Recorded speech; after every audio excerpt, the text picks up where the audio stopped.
everybody, and welcome to the game room. My name is LukeTheDM, and it's my job to kill everybody. Thanks for hanging out. It is Thursday, and the people of our community have spoken. And through the democratic process, we have decided that tonight we are going to get weird. Weird was the inspirational word that I used to design this mission, and so tonight, in your honor, shall be weird. Welcome, welcome. Get nice and cozy, grab yourself a drink, grab a blanket, grab whatever you need, sit down, buckle up, because we're going for a weird old ride tonight. But, before we do that, we are going to get through a handful of announcements, as we always do, just to make sure everything's, up to snuff and all that. So, first and foremost, I'd like to just rattle through our sponsor links really fast, just to let you guys know that we got cool stuff going on, and it's all dope and everything. So first and foremost, Reaper Minis, super cool. All of your paint and miniature needs for any sort of tabletop game, not just Dungeons & Dragons. Pretty reasonably priced. They actually give us a kickback and give us money every quarter that we then turn around and give away to the community. So the more you click on that link, the more often that happens for us and the bigger giveaways we can have. Yeah. Are we doing one tonight? We are going to do one tonight. We're going to do one at break. So if you are here at break, probably around like 8 o'clock-ish, there'll be a chance you could win some Reaper Mini stuff, which is pretty dope. $50. That's actually significant. You can get a decent amount for $50. Yeah.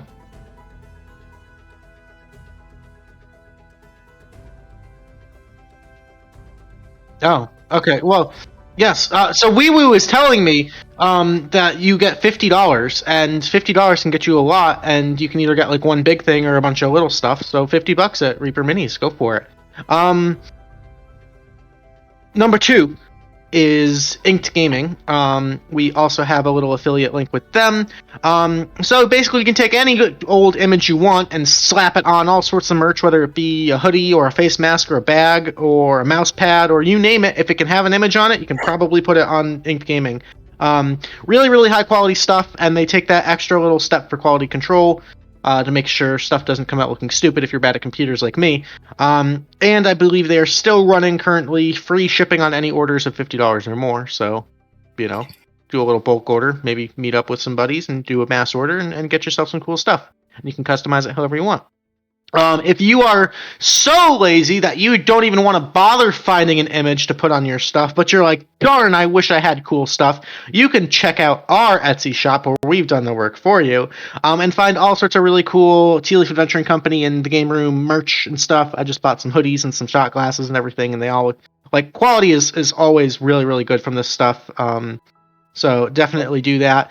You'll not only be supporting this channel, but you'll be supporting the artists in this channel, because we at the Game Room insist that if we're using your art, you deserve to be compensated for it. So half of the proceeds we get from anything featuring our artists' work will go to the artists. So your money's going to the right place.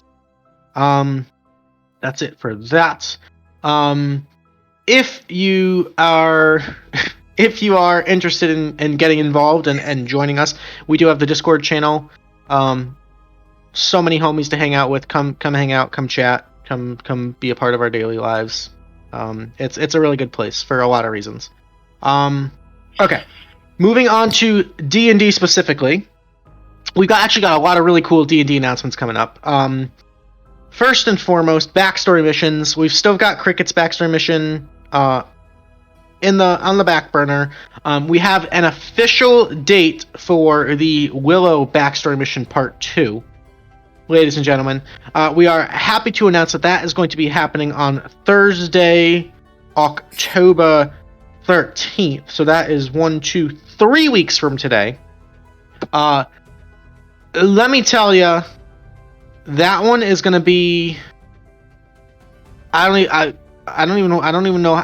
There's no words I can use to, describe the emotions that one's going to elicit. That one is going to be a game changer. Yes. Let me say this. I think that particular... I will go on record. I'll say this live. I think the Willow Backstory 2 mission might be the most ambitious mission I am going for so far on Tealeaf Adventuring Company. So we'll see. I've got a lot of work to do still, but me and Pengy are talking, and we're organizing and strategizing, and it's gonna be great. Certainly not to take away anything from this next announcement. We've announced before that we are definitely looking for guest DMs. So if you want to take a stab at, throwing your ring in the hat and running your own little Tealeaf Adventuring Company mission, we've got our own little section in the Discord where we're happy to work with you and bounce ideas off each other. And it is kind of a unique thing. It brings some unique challenges of the stream format and the time limit and everything. So we have another person taking their first stab at DMing on stream, and he just so happens to be in this very game. Mr. KCMO is going to be running an adventure tier mission next Thursday, so definitely be there to support him. Give all your hype, and I've seen what he's got in the works, and it's going to be a good time. It's going to be a kind of campy, fun, cutesy, amazing, badass, and adventurous adventure tier mission, so definitely excited for that. We're pretty stoked to have that featured here. I think that's all I've got. Anything else I should remind the people of, Will? Alright, then in that case, ladies and gentlemen, are we ready to embark on this weird mission? So ready! Alright. Absolutely. Yeah, buddy. Then, our mission tonight begins as they almost always do in the beautiful free city of Kadoria on a lonely peninsula to the north of the Midnight Sea. And there on the prime central thoroughway drag known as Avandra's Alley, right where it turns right into the south onto Melora's Way, in that town square known as Ava's Piazza, sits a beautiful 3-story mansion which now serves as the Tealeaf Adventuring Company Guild Hall. And despite the impending darkness and eternal night that has overtaken the Free City because of the Dieban Order, TAC is still staying strong and is sort of this beacon of hope of resistance against the Dieban Order. And as you guys have freed, as a company, have freed a few different districts of the city, life is slowly starting to get back to some sense of normalcy. Certainly not there yet, but we are making tangible progress. And this particular... the Guild Hall itself is still in a district of the city that is sort of encased by this artificial night. And so, again, that day-night cycle getting thrown off has made people a little restless, made people a little orny, a little... in some cases, seasonal depression, almost. You haven't seen the sun in 3 damn days or more. But nevertheless, business continues, and on this particular day, Reginald would, going about his daily business, happening to be back in Kadoria, can be found at his sort of semicircular desk, paperwork everywhere, folders and envelopes and stamps and wax seals, and he is just currently scribbling away at this really long-looking piece of parchment and stationery, and kind of, really got this sweat on his brow, just focused on scribbling away as fast as he can in this particular moment. The rest of you would find yourselves kind of all... the Guild Lounge has a strange way of magic, of kind of happening to group people in groups of almost always 5, just so serendipitously when the opportunity arises. So the 5 of you find yourselves in the Guild Lounge for some reason or another. Maybe you're grabbing a drink or eating a meal or just relaxing by the fireplace, what have you. So if anyone would like to take any time to describe what their characters may or may not be up to. I'll chill next to little buddy over here and also frantically scribble for no necessary reason other than to scribble with him. Okay. So, Reginald, as he's kind of like writing, this big kind of like loopy handwriting, kind of would occasionally like glance nervously over at Serpentine and not say anything because he's too polite to call you out, but just like little off put by it. Anybody else? Mars is just having a drink and smoking a cigarette. As she usually does on the evenings of the Thursday, she finds herself serendipitously in the guild hall.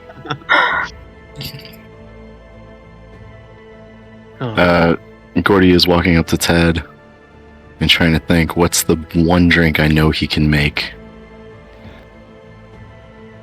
Ted, I'll have a screwdriver.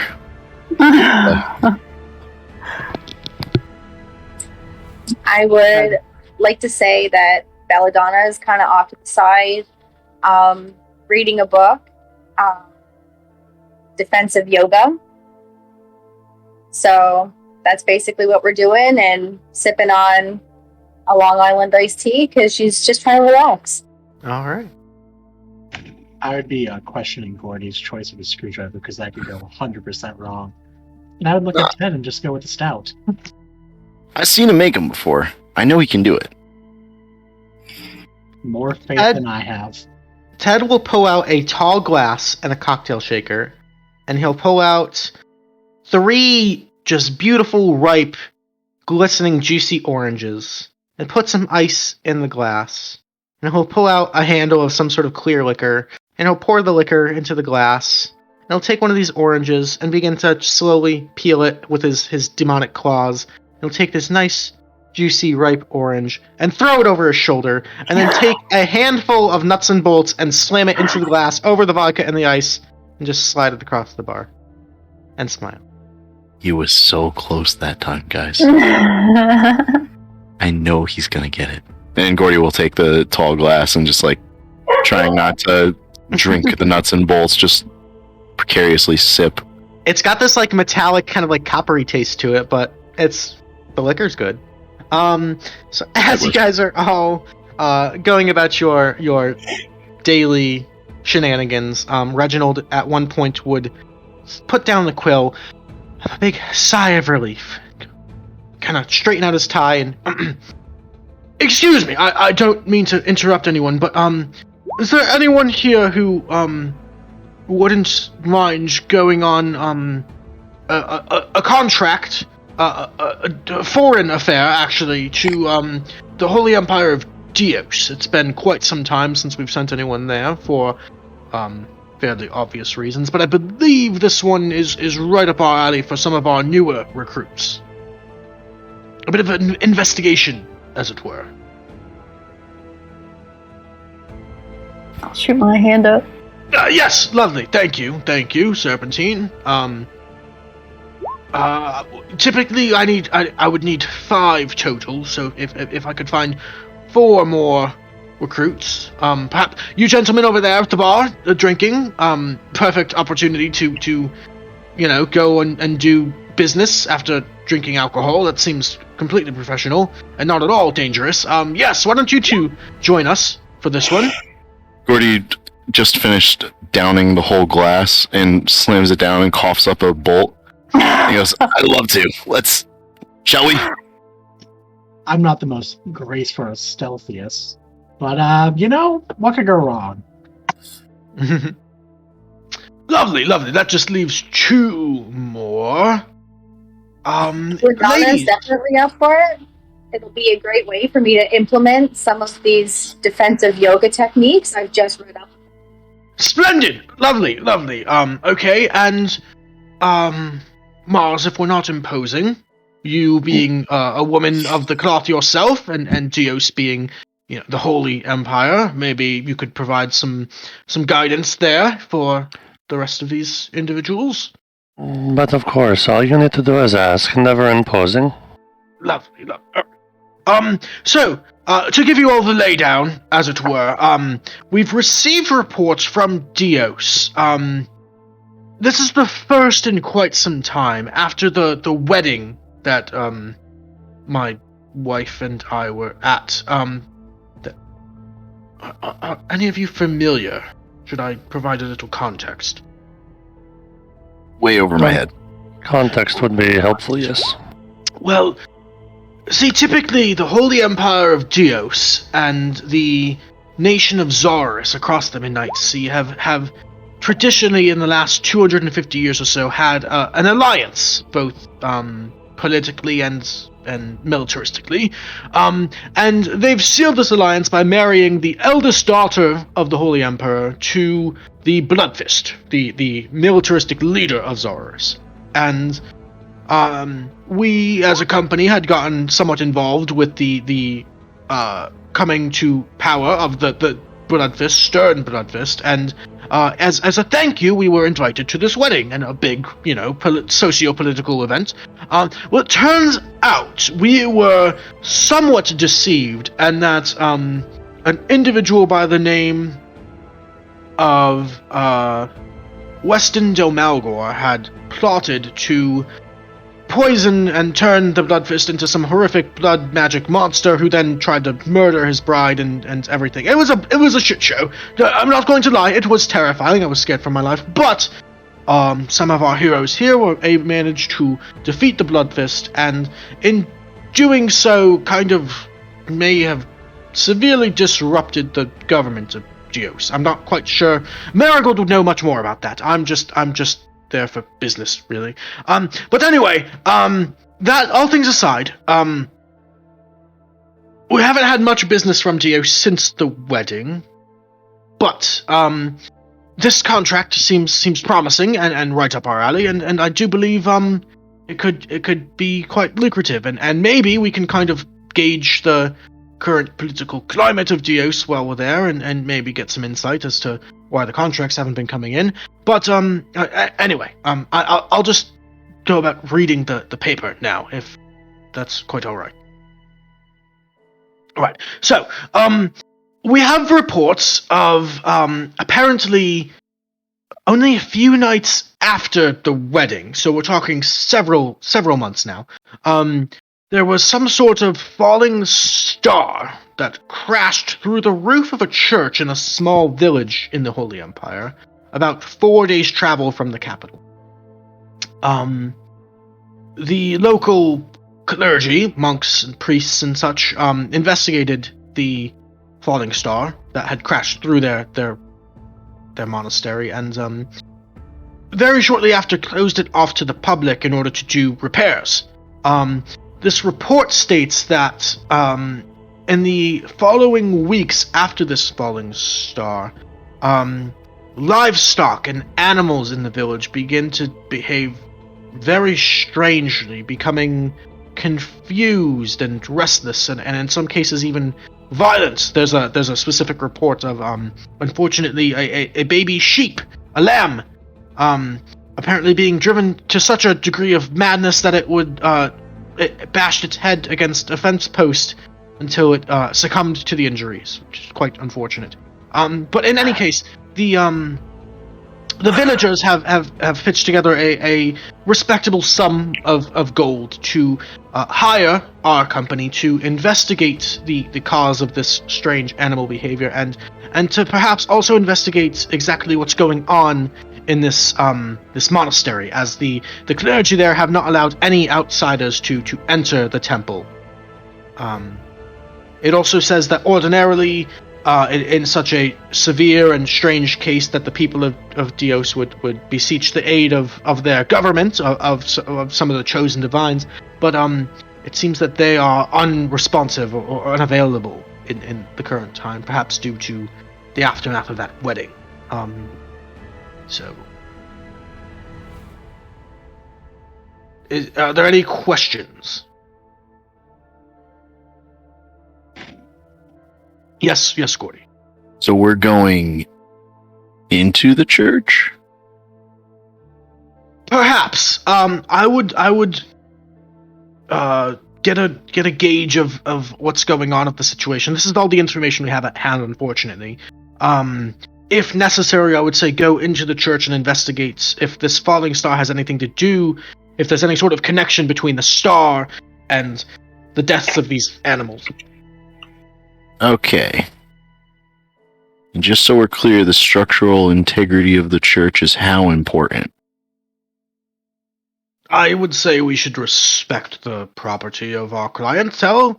But I imagine after a falling star crashing through the roof, there's probably some sort of structural damage already. Are you implying that you're going to burn it down?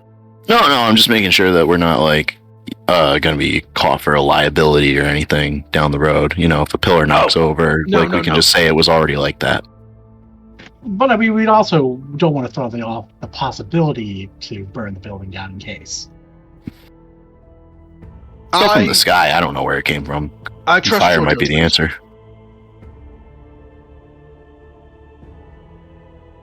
I'm going to trust the expertise and judgment of you as adventurers. I myself am very new at the adventuring side of things. I just focus on the business primarily. So do what you must, but know that you are representing the Tealeaf Adventuring Company, and we do hope to acquire more contracts from the Holy Empire. So.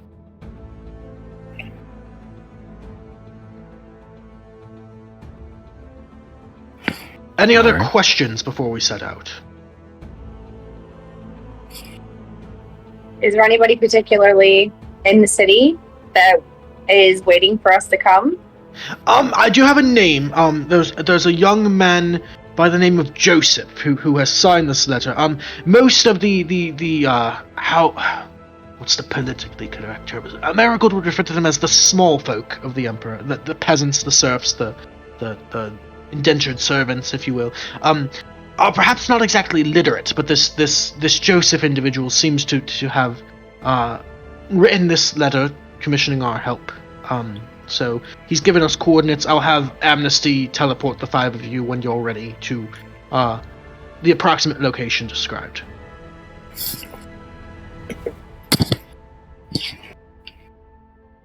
Lovely. If you'd all like to prepare yourself in whatever means necessary, I know sometimes people like to buy healing potions or equipment of things of that nature to prepare for the mission. I know there's not a lot of information to go off of, but it's better to have and not need than to need and not have. Right. So as a DM, if you guys want to take this time to buy any health potions or equipment, now is your chance to do so. How much are potions?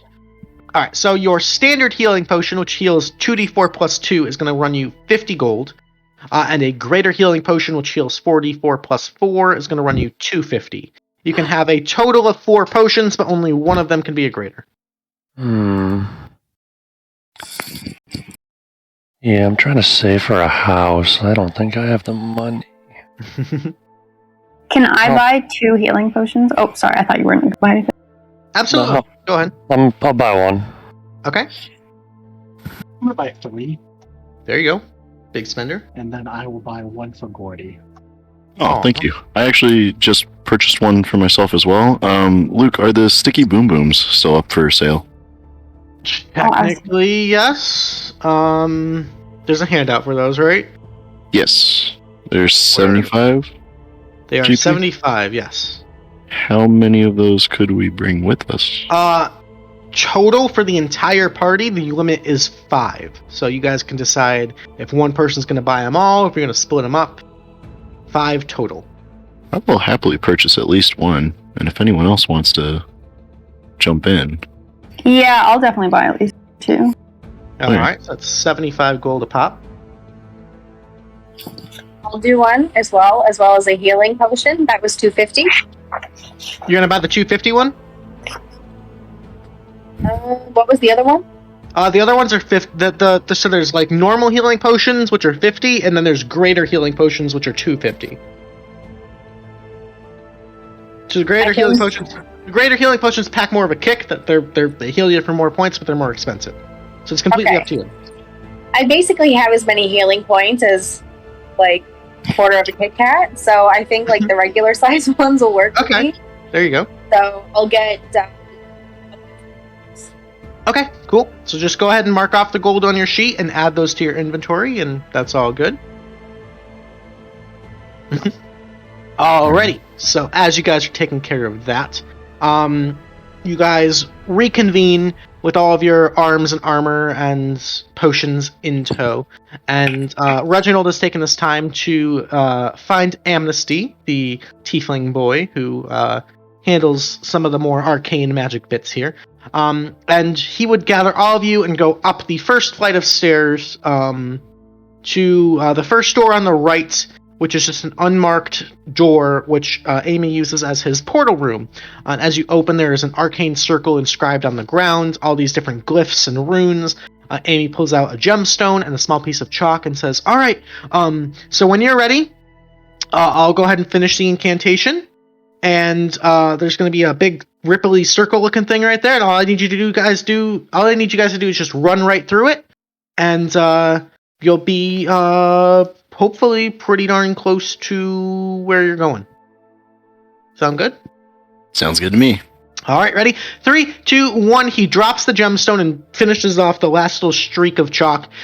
There's this horrible, ripping sound as the fabric of reality is momentarily distorted, and a portal opens up to the Holy Empire, and the 5 of you, one after another, quickly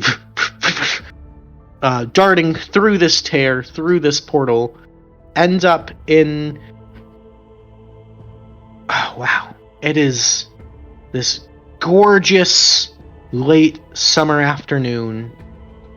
There's a beautiful bright blue sky above you. The sun is shining.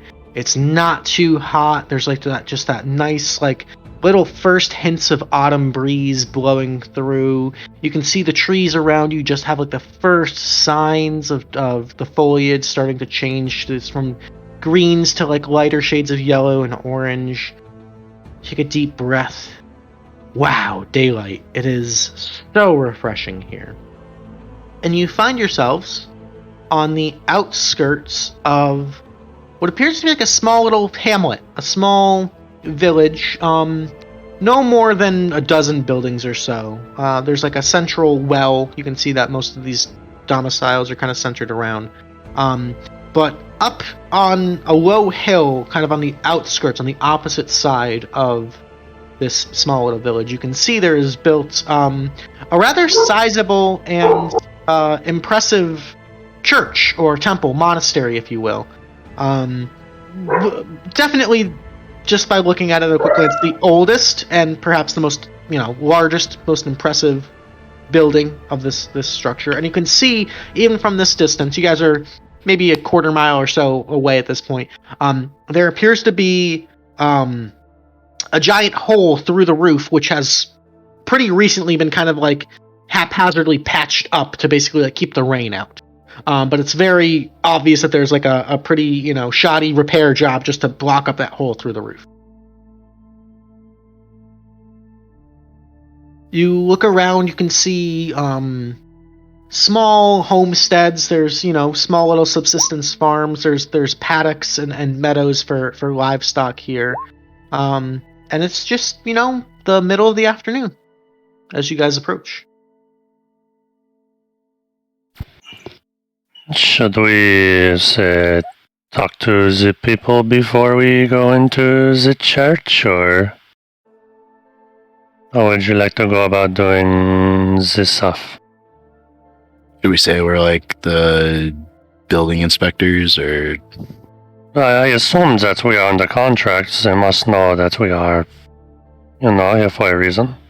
Yeah, someone did hire us, I guess. Yeah, let's ask around. I'm gonna look to see if there's just a random person that seems to I don't know. So, yeah.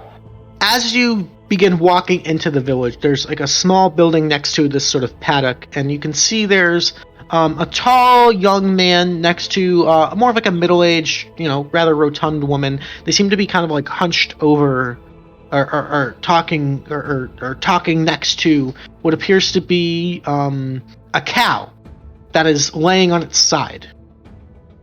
And there's sort of an air or an aura of concern as you approach, and they're kind of speaking in these very urgent but hushed tones. As you approach on this small little dirt path, the man kind of stands up and turns around, kind of almost defensively, turning around quickly and observing the 5 of you approach. there's like a quick look of confusion on his face, and then a light of recognition in his eyes. He kind of speaks. Hail, travelers! You five are not from around here. You must be the adventurers that we reached out for. Is that correct? That is correct. We have come to try to see if we can figure out just what the hell is going on here. We hear stuff of animals acting strange, becoming violent in some cases. This beast you have at your feet, did it succumb to what has been going on? This plague, if you will? I'm happy to hear that my letter reached Reginald appropriately. I'm Joseph. It's a pleasure to meet all of you, and thank you for coming with such haste. Hey, Joe. Joseph, actually, the full Joseph. Joe is not my name. Oh. I prefer the formality. Thank you. If you don't mind, actually, this is a perfect demonstration of what's been going on. I will warn you, it's a bit grotesque. So if you have a weak stomach, maybe you don't want to look at this right away. But he kind of like turns around and begins to like crouch down next to what you can see behind him is a full, adult-sized cow with like white and brown spots just laying on its side and is currently like, breathing very heavy. And the older woman, just kind of like sitting there, like shaking her head, is just kind of like gently patting the side of the cow comfortingly as it's laying on the ground. Joseph will kind of, crouch down and explain. There's been all sorts of strange, unexplainable phenomenon happening with the livestock here in this village for the last several months, and it's been steadily growing worse. This is the first time we've seen anything quite like this, though. And he reaches underneath the cow and begins to begin to almost milk it, and instead of milk, you see this like thick, sludgy, black, like inky pus beginning to kind of just ooze out of the udder, and you see it's very clearly painful to the poor cow as it kind of like groans and moos in discomfort. It goes, I'm sorry, dear, I'm sorry, and kind of like strokes the cow, but collects this inky black substance in a small bucket, and kind of like swishes it around for the five of you to see, and it's almost this like tar, like almost jelly like consistency. It's nasty stuff, and it smells this like horrific, like almost like chemical acidic kind of like almost takes your breath away slightly as you inhale it. Definitely not good for you smell. I fear, I'm not sure how long poor Bessie here is going to make it, but this has been going on for the last 2 nights anyway. We're not sure exactly what's causing this, but the locals have suspected that it was the falling star that crashed through the monastery about 2 months ago. The timing seems to correlate between the two events.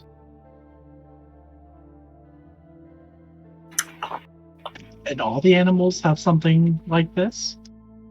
Not all, but definitely the majority. There's thankfully been a few animals that appear to be normal and are producing quality food, which is fortunate that we're able to survive, scrape by for the time being. But this is becoming an increasingly urgent issue. And unfortunately, we've reached out to the clergy. The local monks from the monastery have been shut-ins for nearly the last 2 months, only coming down to the village for the bare necessities, taking food, water, supplies as they need. I've sent letters to the capital beseeching the help of the chosen divines, and in particular the priest of Arathis, as this monastery is devoted to him. But with the news of the wedding and everything, no one's seen the emperor, his daughters, or any of the chosen divines in over 2 months. Oh. So did all the animals get sick at once? And is it just those same ones that are dying off, or is this now become contagious and spreading throughout everything? It's unclear. I would say this is more of a gradual event. It kind of came out of nowhere. We're not really sure, but it does seem to be getting worse and worse. I'm no expert on disease or plagues or anything like that, but I can say that some of the things that are happening to these poor animals are horrifying. We've had many just simply break out of their pens and run away, and never to be seen again. That's probably the most common occurrence, which is unfortunate. But some unfortunately are afflicted with some sort of contagion that drives them to these horrific things. In which way is your barn? Mine specifically? Or I guess does like the town have like a shared barn, like where all the animals are, or a disease? Are? It's a handful of homesteads here. We all contribute and try to pitch in and take care of one another. But this happens to be me and my mother's barn right here that we're standing next to. There's a few others that have similar stories. Do you mind if I try something on the cow? Real quick. The old woman goes, You're not going to hurt her, are you? She's suffering enough already. To be honest, if we do not know what we're dealing with, for all I know, this could backfire in a major way, but it's supposed to help. It may have no effect at all. She kind of looks to Joseph, and Joseph kind of shrugs and goes, If you think will help the investigation, then you have my permission. Okay. I'm gonna cast Lesser Restoration on the cow. So you're gonna expend the spell slot? Yep. Okay. So you bend down, and there's a glow of holy light that extends from your hand to the cow, and you can see. It takes a few moments, but there is a visual reaction to the spell. You can see the cow's breaths begin to grow much deeper, and even its posture kind of begins to move and actually stand up on its side a little bit. It instantly seems to experience a dramatic form of relief from that spell. Well, it appears my work here is done. Good day. Joseph goes, thank you, kind stranger, for doing this. But sadly, I would hope that adventurers of your caliber would be willing to investigate the root cause of this issue and not simply just treat the symptoms. Now, this is the Holy Empire of Dios. I assume you have many a priest and cleric. Ordinarily, yes, but unfortunately, the local clerics have been shut up in that monastery for the last 2 months, unwilling to help us common folk, and the capital, as I've said, has offered no aid, no response as well. It's why we had to scrape together every last coin we had to hire outside help. The Tealeaf Adventuring Company is very reputable and has been known to help out people in need, and we trusted the rumors and sent a letter to Reginald. Well, I hope the disease does not regress and come back. But I suppose we shall see, and it is for that reason that yes, we should maybe find what's causing the problem. I appreciate the help. I'm not really sure exactly where to begin. And as he says this, he kind of stops mid-sentence and kind of looks past the five of you. Can I grab him? You want to jump scare him? No, grab him. So he doesn't go running off anywhere, because I'm not sure what the heck he's going to do. Because he'd mentioned that some of the animals would run away. Oh yeah, sure. You kind of just grab onto him, and he kind of seems shocked by it. But as you do so, you see there's a man standing behind all of you. You're not sure how long he's been there, but he seems to just be silently listening to the entire conversation. elderly, kind of like liver spots, bald head in sort of this like male pattern baldness, these like rough wool spun robes, like almost like, you know, dyed brown, very simply dressed, very like traditional friar or monk attire, just kind of standing there. He's got these like wide, creepy, like blue, almost gray eyes that are just staring, and they look so soulless and just vacant as he just stands there and is listening to all of you. Hi. Gordy's gonna turn around and just be like, "Hi there." You are not from here. No, originally from Kadoria. Spent some time in the sands, but now we're here. Hi. Why are you here? Well, Gordy's gonna gesture to the slightly better breathing yet still sick cow. Something's going wrong. These kind people asked us to come in and see what it is. I'd usually deal with things that have been punched, but I'm assuming whatever's going on is happening somewhere nearby. Say, in your little holy house. The situation in this hamlet is entirely under control. Your presence is not needed and not welcome. It does not appear to be under control at all. Apparently, nobody's even tried the simplest of magics to just cure the animals. I mean, I poked the cow, I made a light, and the cow is better, and nobody seems to be doing anything about it. You don't seem to know what you're talking about. I can assure you, things are going perfectly according to the plan. Again, I would politely ask you to leave us, as there is no problem here. Do you... Is there any, like, rings or, like, crests or any potential identifying features to kind of give us a little bit of insight as to the potential background of this fella or whom he may be working for? Excellent question. Belladonna, make me a perception check. Absolutely.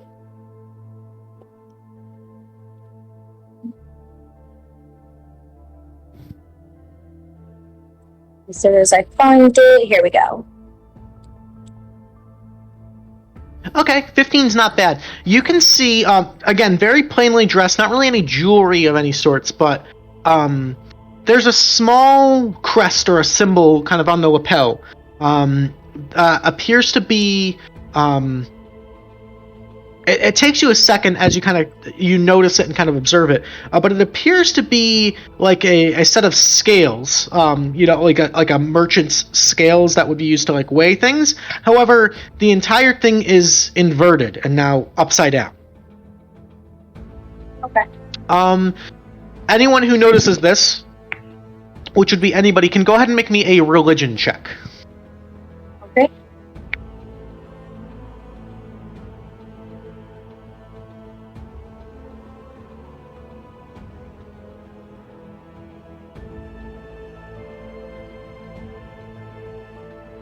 Alrighty, Gordy with an 18.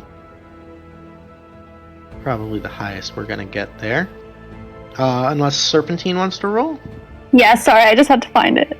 No worries. 5. Okay. So Gordy, you're actually the only one who picks up on this. That symbol looks vaguely familiar to you. The scales. That is actually the holy symbol of Erapis. He's commonly worshipped in Dios. There's a street named after him in Kadoria, which is probably how you know. He's typically like the god of law and order and civilization. Kind of structured society. However, this holy symbol is inverted. It's upside down, and you're not sure what that means, if that's an accident, if that's on purpose, if it means anything in particular. It just seems strange.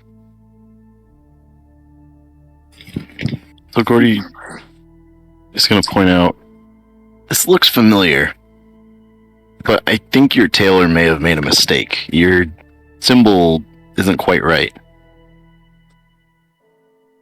No, this was intentional. Can I whip out my wand of enemy detection while this is happening? Yeah, I mean, you're not going to necessarily be sneaky about it, but you can pull out from your fucking stash of wands, you can pull out the wand of enemy detection, sure. I got 3 wands. Okay, so you pull out the wand of do you want to activate it? Yep. Okay, so you kind of like do a pulse. And within 60 feet of you, I have to look at the wand of enemy detection. While this is going on, can like Belladonna slip out and like try and stealthily investigate around the area to see if there's anything else with that same symbol on it, and maybe see if the dead or decaying animals, if they're around there, if they're kind of dying and looking funky, or if there's, you know, no sign of infection after they die or something? Okay. Belladonna, go ahead and roll me a stealth check. Hey. And Ugh.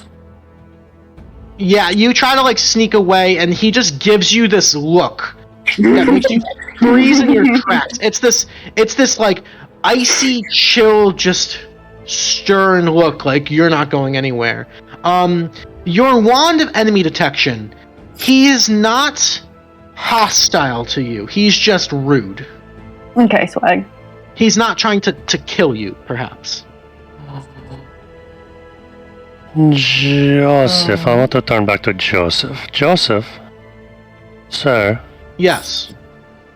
who is this gentleman? This is and he seems kind of nervous.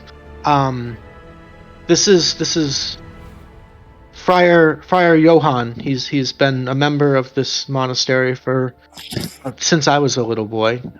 He's always been kind and generous and helpful normally.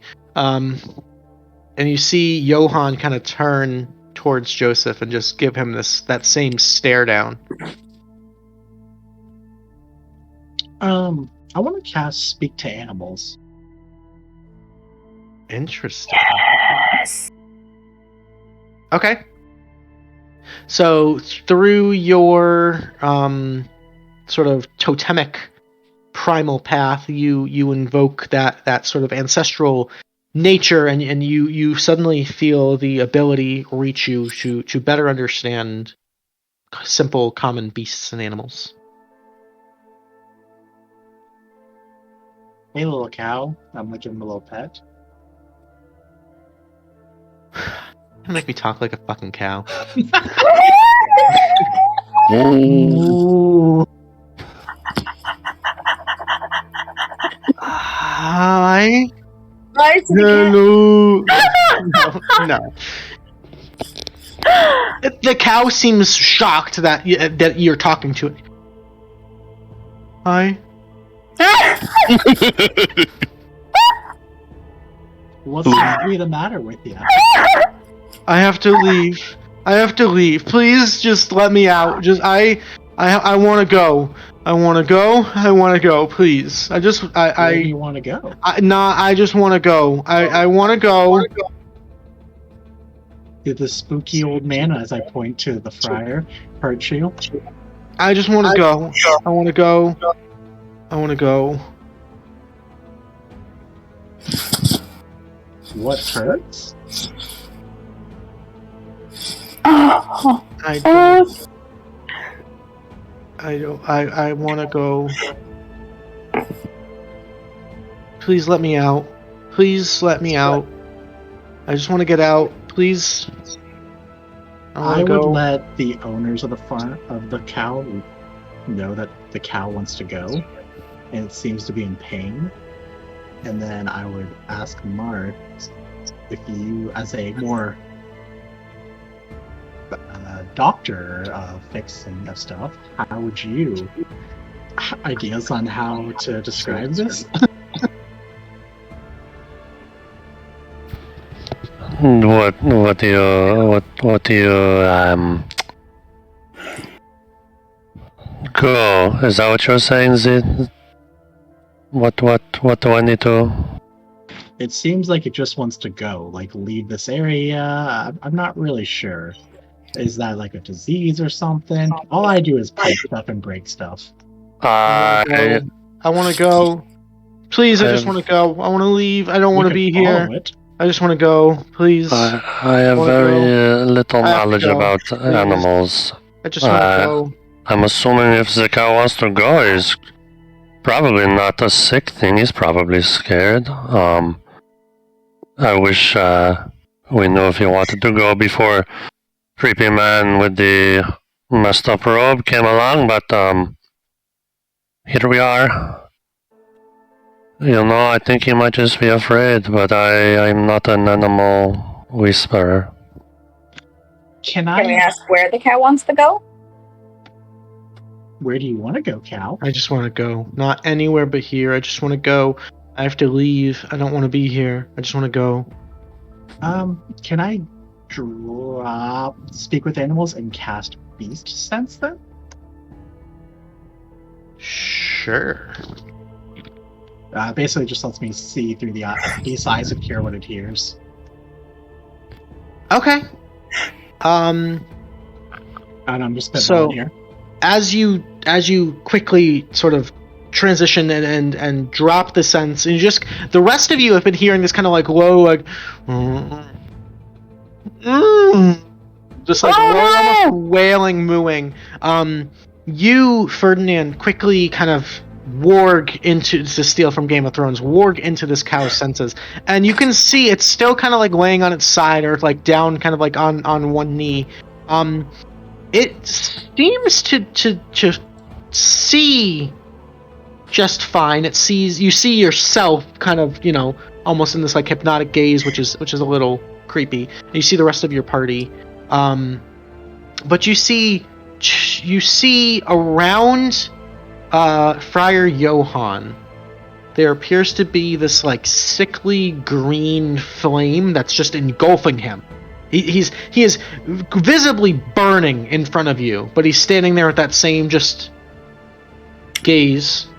And also you hear this like incessant but constant whispering, this unintelligible cacophony of a million different voices just whispering.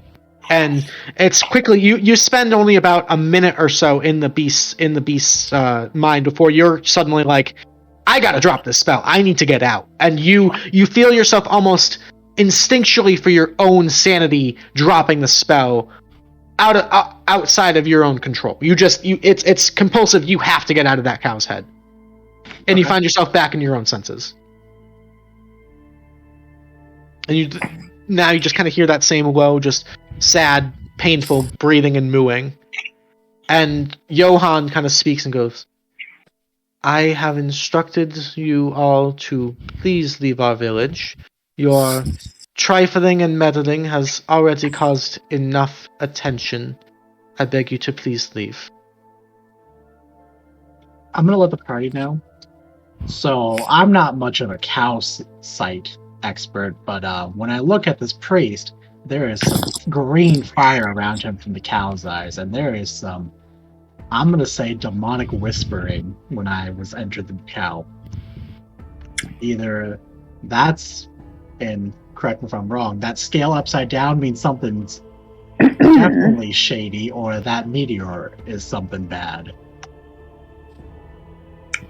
Yeah, let's GTFO for now. You guys think? No, I don't think we need to go anywhere, right? I mean, not even away from this dude, just to like think.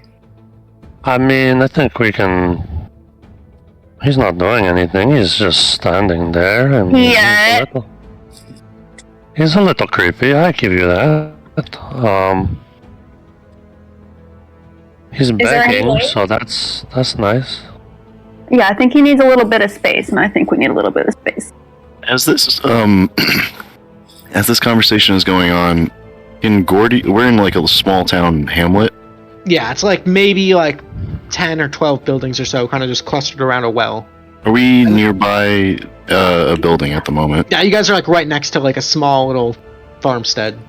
Can Gordy look around and see if he sees that symbol anywhere else?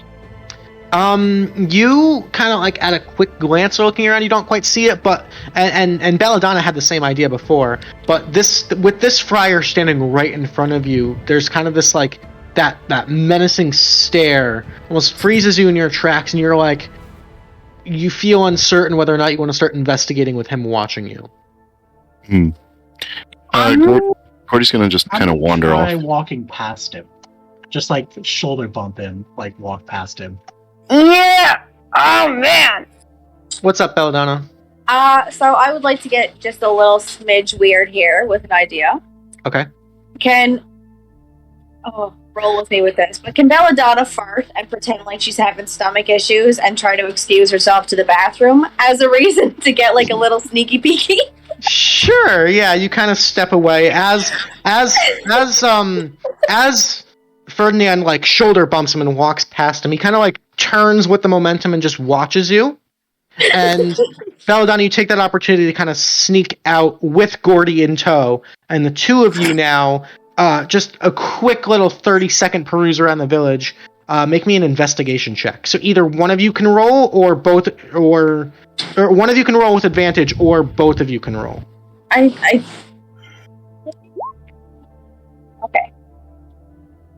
That honestly might be better than whatever I get, so I'm gonna. You're gonna Okay, so have the then do I advantage. roll again, or do I just... Nope. So we're gonna take that 16. Okay.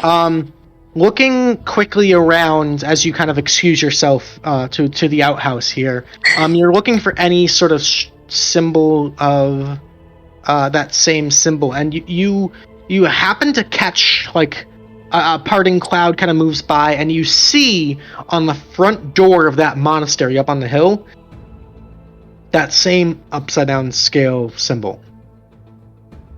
It seems like relatively like the rest of the building is sort of like old and sort of like faded. That building's been there hundreds of years.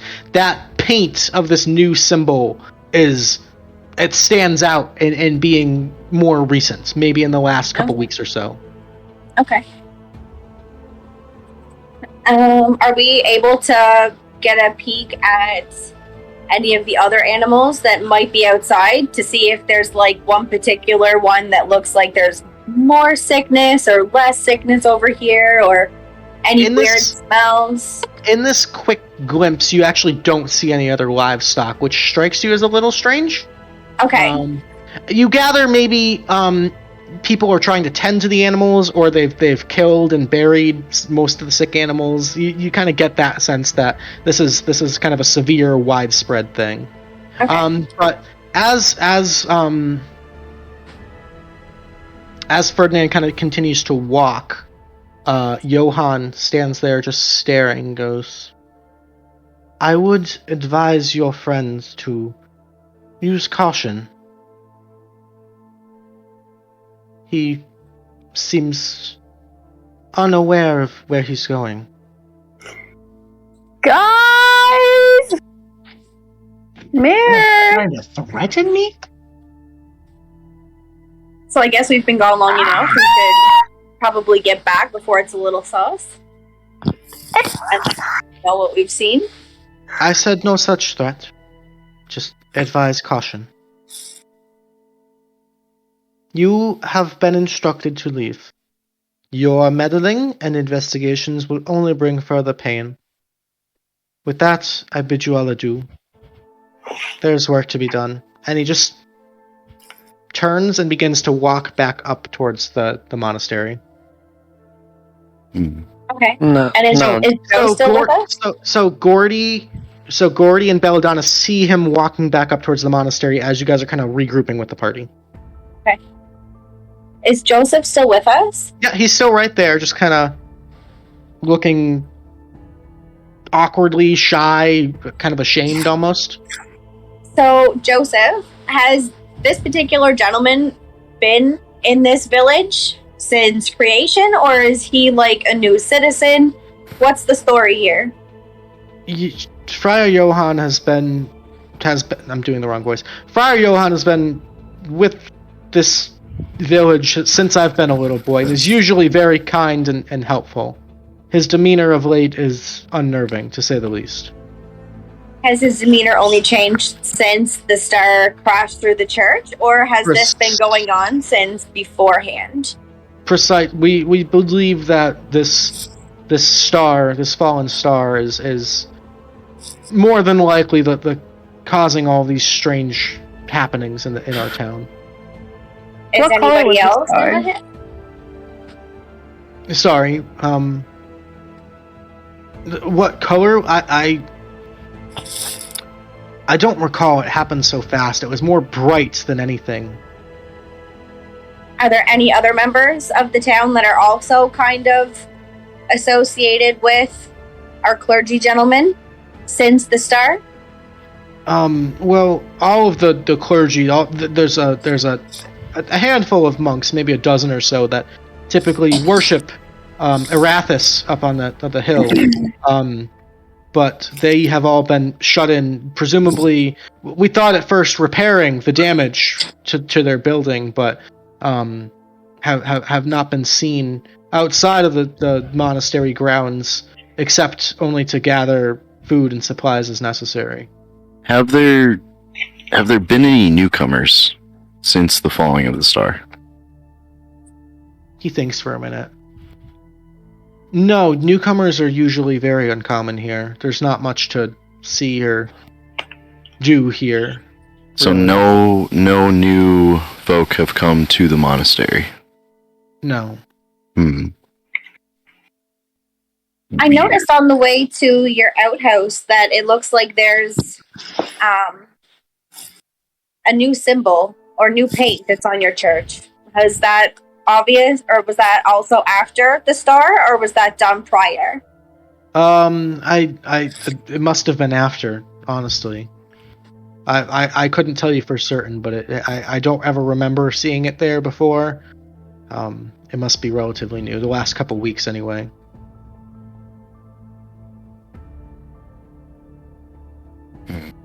Do they ever leave the monastery, like, altogether? Like, is it ever... It's usually one or two at a time at most, just to gather food, supplies, water. Is it always at the same time, or is it kind of random when they're coming through? They're usually pretty punctual, but it doesn't strike me as odd when they come. But is it usually in the day, or a particular time of day, or at night? Usually close to noon, I would say. Okay.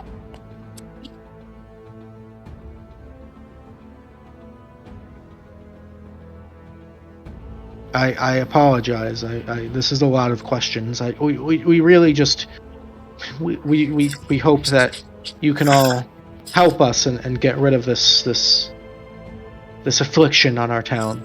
You're all right, Joe. Oh God, Joseph. sorry, Joseph. Sorry. You're all right, Joseph. We'll figure this out. Could we reconvene over here for a moment and kind of bringing the party off to the side? I got one Talk. extra question for you, boss. Okay. How many monks are there roughly? I can't tell you an exact number, but perhaps a dozen. No more than a dozen or so. Good enough for me. All right. Could we just for a quick moment? I'll scurry right over to him. Yes. Right. You guys got a group huddle. Yeah, So- I'll come over. So by the way, Gordy is like under 3 feet tall, so you guys are literally all huddled literally over him. Here's the way I see it. Joseph is probably one of the people that hired us. Johann does not seem like he's all there. and it seems like whatever is going on with him and whatever is in that monastery. We need to get in. Now, I have an idea that might help us to get in. And he pulls out a sticky boom boom. If we set a fire at the front door of the monastery, and I know we talked with Reginald before, and we're not supposed to necessarily do this. He didn't say we couldn't, though. He didn't. I don't understand your fascination with wanting to burn down the church. You seem to have had this plan before we even knew we were going to be here. It's very premeditated. It's kind of concerning. Listen, if thing falls from the sky, right? I can only punch things. I can hit things with a stick. We're not going to fight a star. That would be ridiculous. Who's to say if I throw this sticky bomb underhand, goes through the ceiling, it's like a second part of the meteorite. Actually, I was just thinking we could throw it at the front door and try to have them all scatter out, but that might work a little bit better. Why can't we just open the front door and not cause structural damage past what is already caused by the star?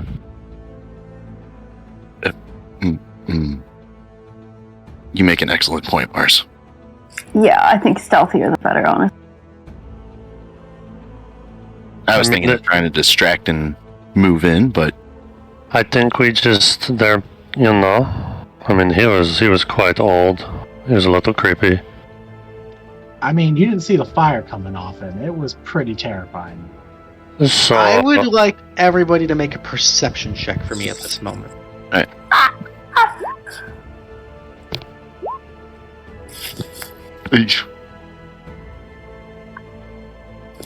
Wow, y'all suck. Except for Mars. Mars is the alert one here. Mars, as you're discussing this, and you kind of take a moment to glance up at the church on the hill, and you can actually see it's not that far off, like less than a 5-minute walk.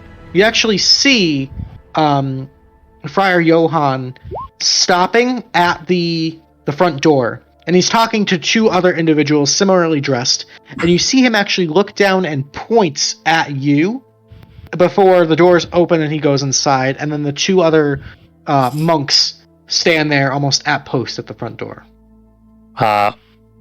When I see him kind of point at us, I just want to kind of do like a little back to him. There's not really a response.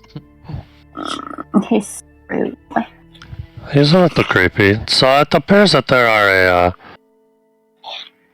looks like maybe two guards now at the front door of the monastery. From what I could see, the creepy man gave them instruction.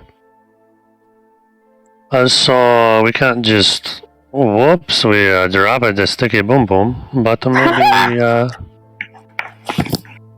I don't know, maybe there's a back door, we could try that, and worst comes to worst, they follow us back there and we accidentally drop it back there, but... And maybe they go get food and don't return for a little bit. If they are engulfed in the evil green flame, they're probably not evil. They probably are just under a spell, and we should probably try to minimize the damage to their well-being, for they know not what they do. So, knowing what we know, would it be kind of more strategic for us to wait until tomorrow around noon when we know 1 to 2 of them leave, so there's less of them there to have to deal with, and we can keep an eye on them better, and also allow us to maybe better prepare for something, knowing that it's people that have also been affected by whatever this star is, and then we can just climb in the roof through the star hole or something? I'm kind of curious to know whether or not they are kind of affected by the same thing, or maybe they just follow orders from the big boss.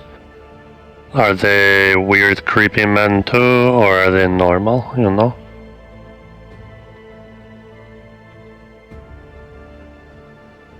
But this is a group effort, as I'm not taking the point on this. I don't even like people that much, so it's...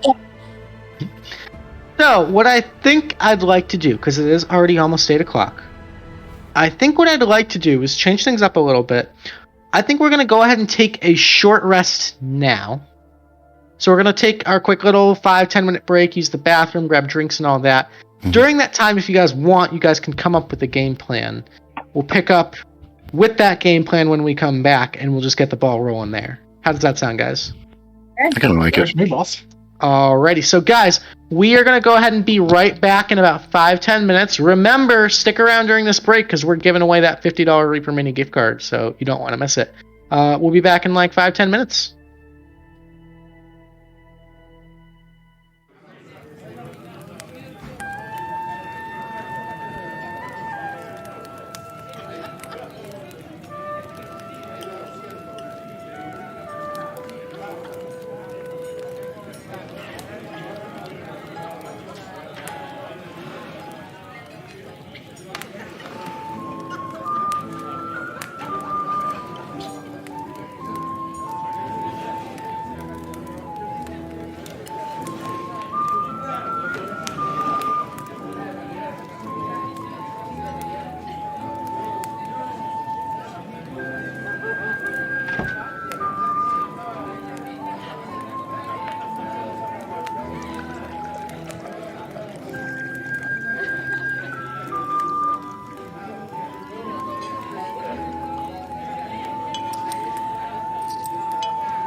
Alrighty, ladies and gentlemen, welcome back. Thanks for hanging out with us. There's been so much deliberation going on behind the scenes here, but I think we've got a game plan that everyone has agreed upon. We're gonna do our giveaway. Wow! Oh, Melvin, dude, my dude, you just won the $50 gift card. Melvin, dude. Well, what's new? All right. Congrats! Awesome. All right. Hell yeah! Enjoy your Reaper Mini merch. Just some good stuff there. I will. We will get with you shortly after. Ooh. Alrighty. So it is 8 o'clock, and we have a whole mission to do. So, you guys have a plan? Yes. All right. I think the only abilities that were cast during the break is that, excuse me, Ferdinand has inspired Gordy or Mars? Mars. Mars. Okay.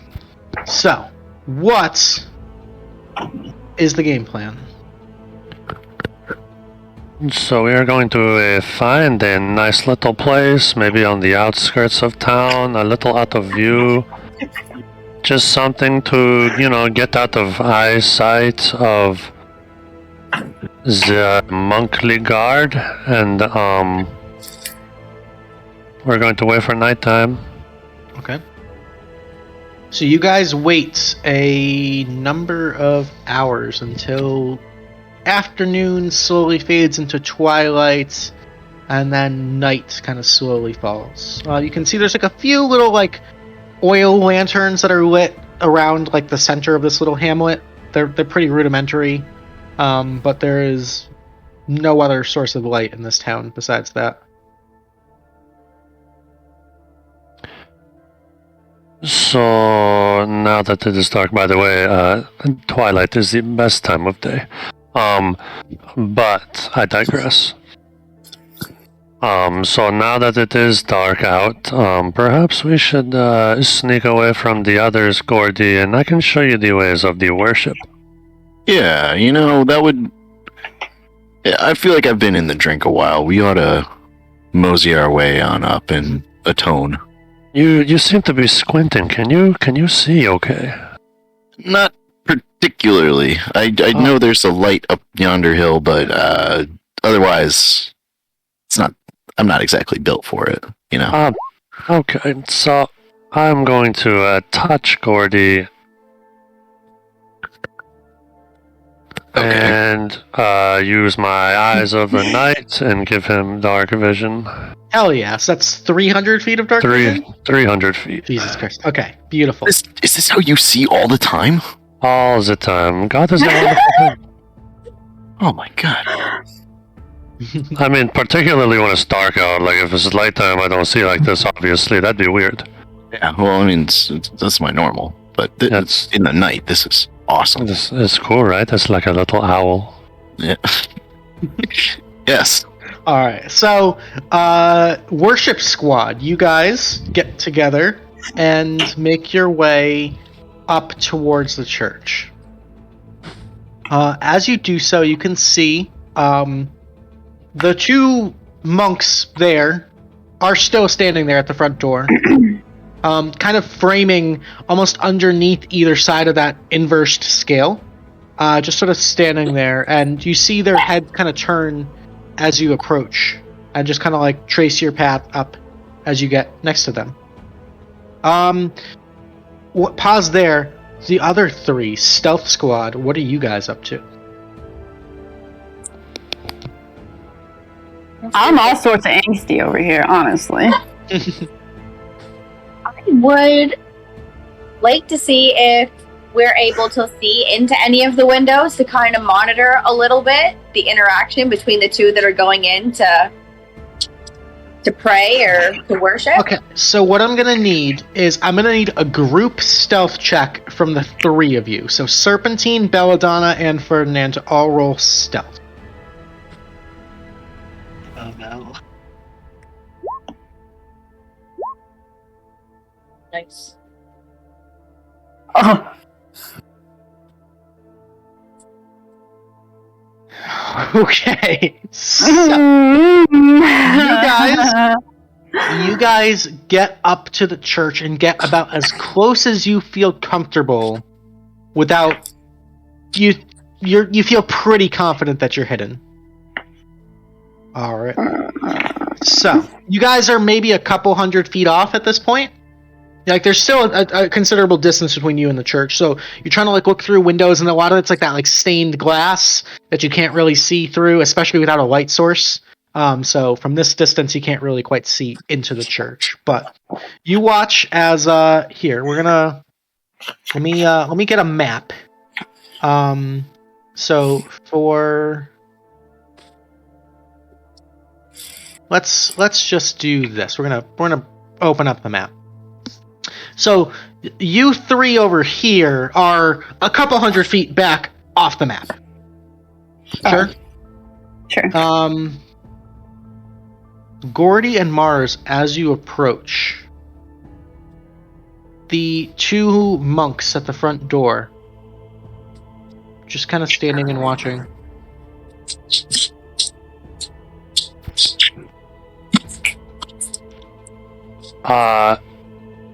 Hello. How are you? My name is Marse. You may call me Mars. As you get close, you can also see both of these two. Similar eyes. They're this like pale, light, icy blue, almost gray, and that same sort of like void, soulless expression. Gordy is going to try to replicate that expression to the best of his ability and go, Okay. "Hello. How are you this evening?" If there is the signal, I'm gonna ready a cast to cast Wall Strider on myself. Okay. Very cool, very cool. Can I cast Mage Armor whenever on myself? Yep. I'm gonna do that. Alright. Did you multi-class, Mr. Ferdinand Scars? I did, Barbarian Bard. Ooh, look at you. Oh, damn. Alright. Okay. So, as you approach, as you exchange words, there's a couple spells going off in the background. We'll ignore those. You asked, "How are you this evening?" One of them responds, "Troubled." Troubles you. There is news of interlopers in the village. Yes, we've heard. I would assume so. That is why we are here. We have been explicitly instructed not to permit you into our home. We simply wish to worship, you see. We needed to use the cover of the night to get away from the ones that we refer to as companions. They are not the most understanding of our religious beliefs.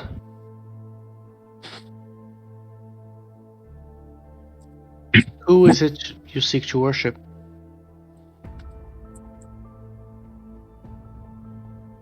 We wish to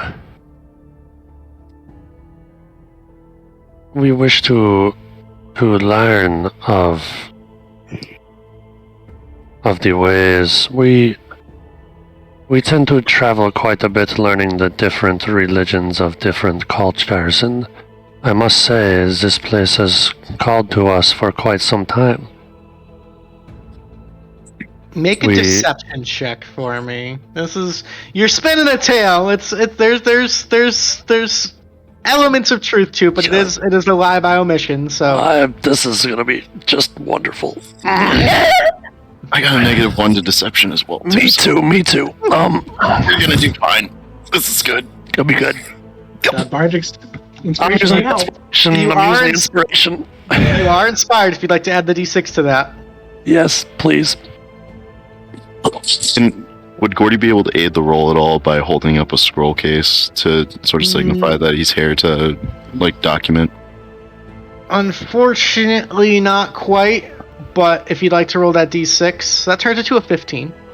Okay. Bards are the best class.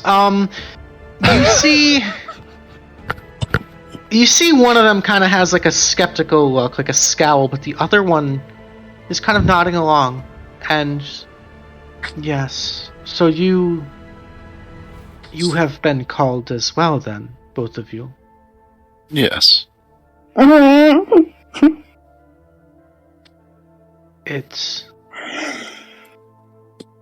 This is good. This is good. As I'm sure you are acutely aware, the gods have abandoned us, and we now seek the aid of any who will help us, and in their magnificent, glorious good, they came. We are preparing below for more to arrive. If you wish to prove your devotion, you would aid us in the preparation, yes? Of course.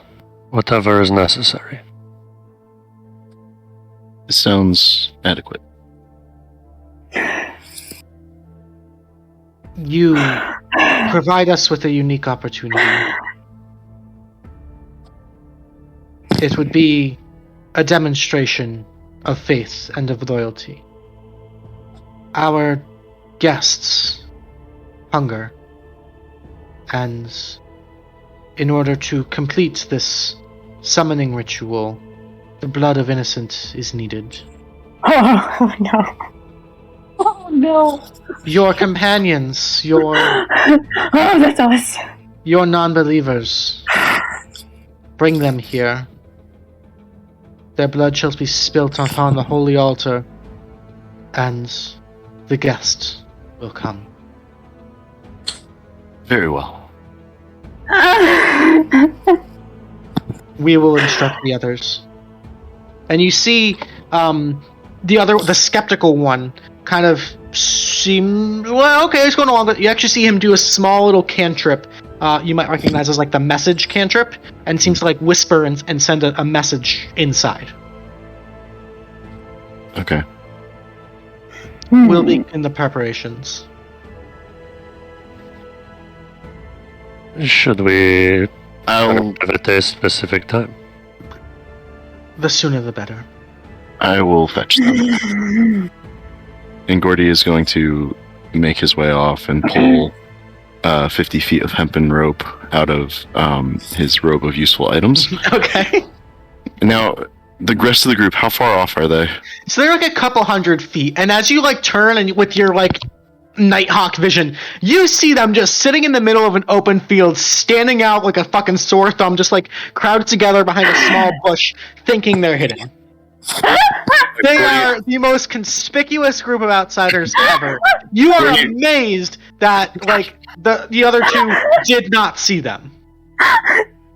Gordy is going to have a slight coughing fit and go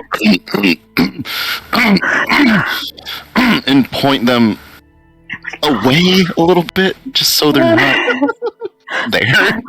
I'm just gonna flop, like starfish style, flat on the ground. Nobody Okay. see me. I'm gonna dive into the bush. No. Alright. Guys, I can get you in. Ferdinand, you're used to this. The other two, you're not gonna like this. We're offering you as sacrifices. Why would I be used to this? No. We need to make this convincing. And as though you came here against your will, I need to punch each of you once. I'm gonna be so good at this mission. Your punch is gonna kill me. Okay. I promise it won't. I've punched Ferdinand multiple times and he is still standing. Can we? What if we do this? I'm gonna pick up some dirt and kind of throw it in my face. Can I take the dirt? I like it. What, Ferdinand? Have you guys ever seen Detroit Rock City? Mm-mm. Okay. There's a scene where they all beat each other up for free tickets. We gotta make this convincing. Mosh pit! So, Okay. who wants to take a little bap? I'll put my face out. In the defense of yoga, I feel like there's in there. After I do this, I'm going to tie some rope around your hands. Pretend to struggle, pretend to be hurt. It's gonna hurt a little bit. I'm sorry. And Gordy's gonna like exhale for a moment, inhale, reel back, and strike at Kelsey. Okay. Mommy? Sorry. Mommy? All right. Sorry. 18 will connect for 7 points of bludgeoning damage. I'm sorry. Knocks the fucking sonic rings out of you. Like, you are, wow, that hurt more than you were anticipating. I'm sorry. I'm still smiling. Can Ferdinand? we like an infinity kind of thing, so we can maybe wiggle ourselves out after we're like. I'm gonna flub the knots. I'll flub the knots for you, but we gotta make this look real. I swear it'll be over soon. Okay. Into the let's go. All right. You're a really good sport, and I'll buy you all drinks after this. That you took all three of us without getting hit yourself? That doesn't look convincing. I'd go for a headbutt first. Actually, yeah, no, do that. That sounds good. We need to make this really convincing. Ferdinand, put me in my place.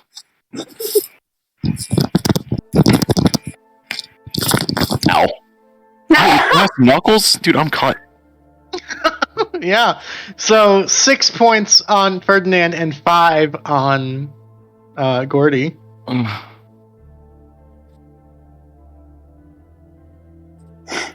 Okay. We're getting there. And then there's Belladonna.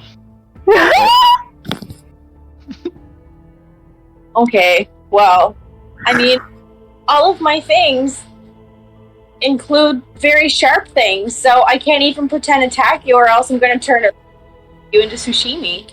I have a conscience. Shit. And obviously, sneak attack doesn't apply here, because we're planning this, so, Oh, no. Alright, that's 5 points of bludgeoning damage onto Belladonna. Okay. You guys look a little roughed up. All right. Like a scrap has ensued. So, Gordy is going to put some seemingly tight, but sort of easy to loose from slip knots around their wrists Sure. and begin dragging them. He's also Oh, going to... no. Yeah, ham it up. Come on, really. Oh, you. no. He's gonna be holding Daddy, the. no. He's gonna be holding the crooked dagger towards them No. and dragging them along. Alright, so as you guys are dragged along, one of the monks has disappeared inside. Cool. The other one stands there. Good. It seems that they did not come willingly, but it is good. Shall we begin? Yes. And he pushes back and opens up the door for all of you. Let's see. And begins to step inside. There you can see there's almost a sermon of sorts underway, and a priest sort of standing in front of this massive inverted holy symbol of Arathis. All of them sort of heads bowed in silent prayer, sort of stop at the sound of the door opening and turn to look towards you.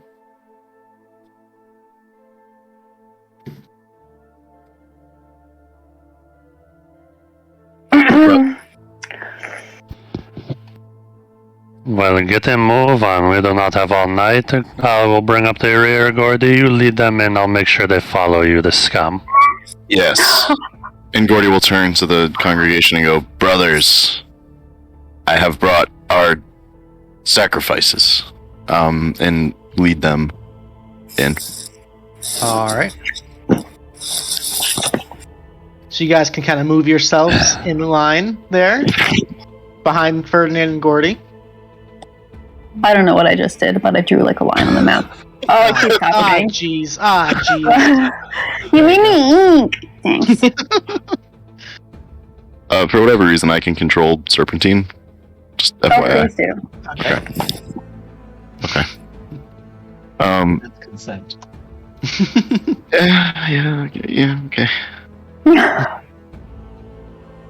All right.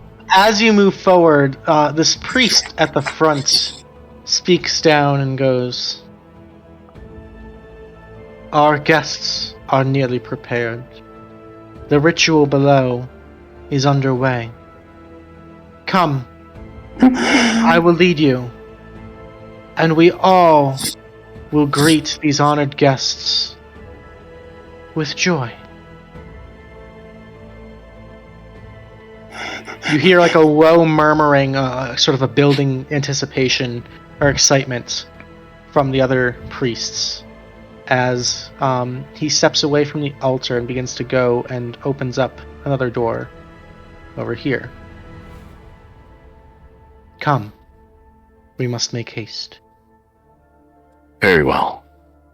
Come on, you! And Gordy will yank. Ooh, actually, I probably shouldn't yank on the rope. We'll just brandish the dagger at them and say, and have them come with. I don't know. I've never done this before. I'm new to this. You're doing fine. Thanks. It's my first time.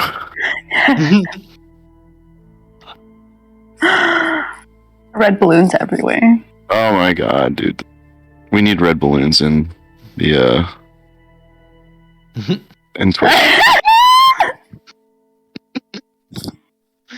All right, you guys moving along? We're going through the door. Yep. Into the next area. ... Question mark. Yep. Okay. Are any of our not quite friends following us, or are they staying up here to pray? They're getting up as if they're going to follow. Oh no. Okay. You are all leading the procession. Gotcha. Because I'm not about to move fucking 10 tokens. That's fair. No, very fair. Oh my god. So we are just going into the next Right area? Or? Yep. Okay.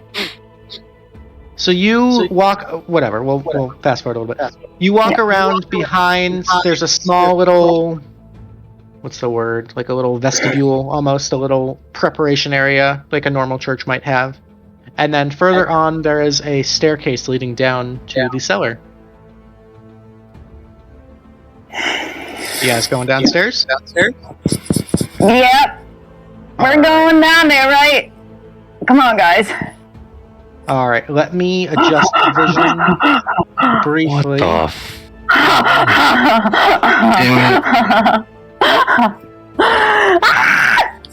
Jeez.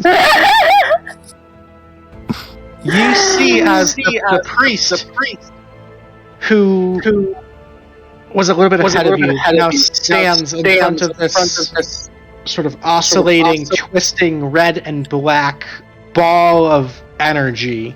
And he stands with arms outstretched.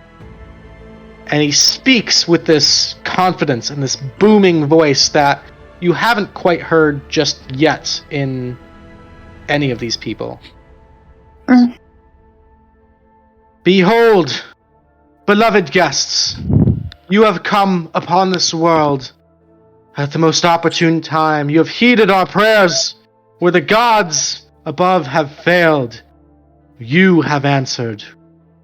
We beseech you to save us from this wretched world, to cleanse us of our sin, to usher in a new era of peace and enlightenment, joy and bounty. Behold, an offering. a demonstration of our faith. And he sort of turns with his back now to the portal. You, guests, foreigners, will now bear witness to the most beautiful arrival of our most sacred. And as he begins to speak, you see clawing and tearing its way out of the portal is this fucking absolutely gnarly fucking alien, goddamn freaky purple skinned with scales and claws and teeth and fucking fangs and daggers, just clawing. It's got like 8 arms as it claws its way through. It comes down, dropping out of the portal right behind the guy, and it's gonna make 6 attacks on him. Oh God. You said we shouldn't burn the church.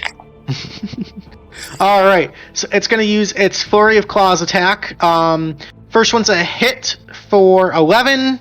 Second one's a hit for 17. Third one's a hit for 21. Fourth one's a hit for 21. Fifth one's a hit for 18. And sixth one's a hit for 19. As it just fucking...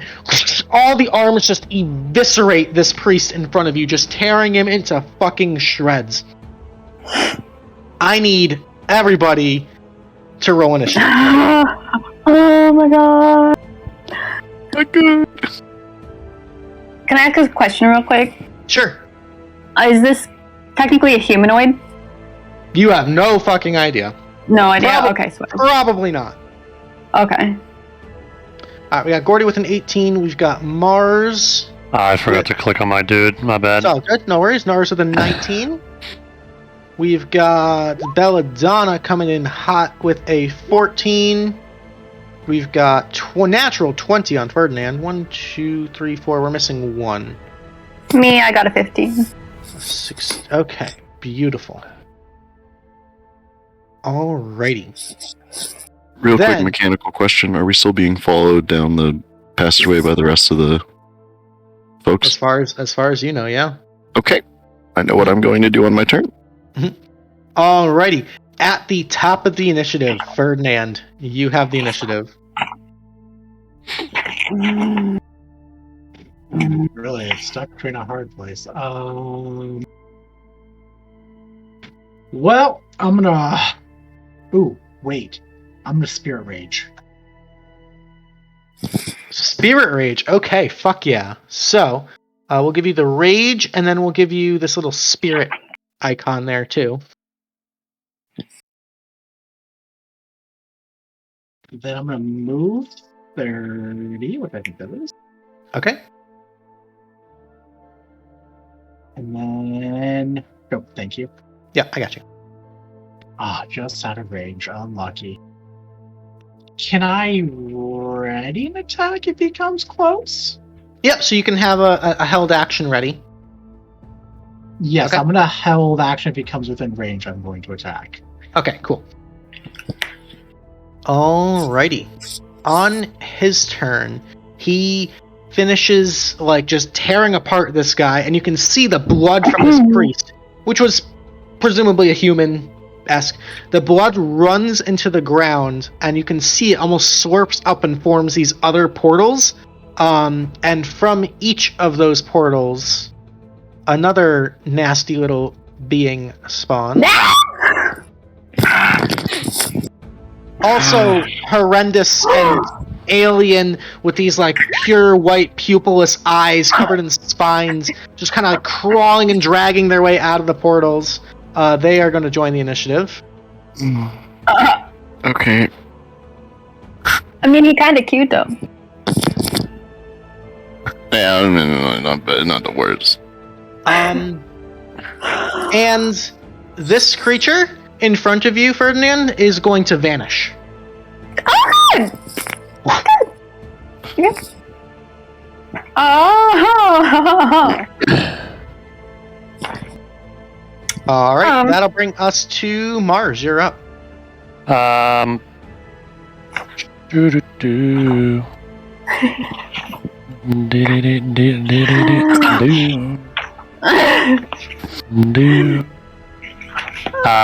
I'm going to on this guy. Okay. I'm gonna cast.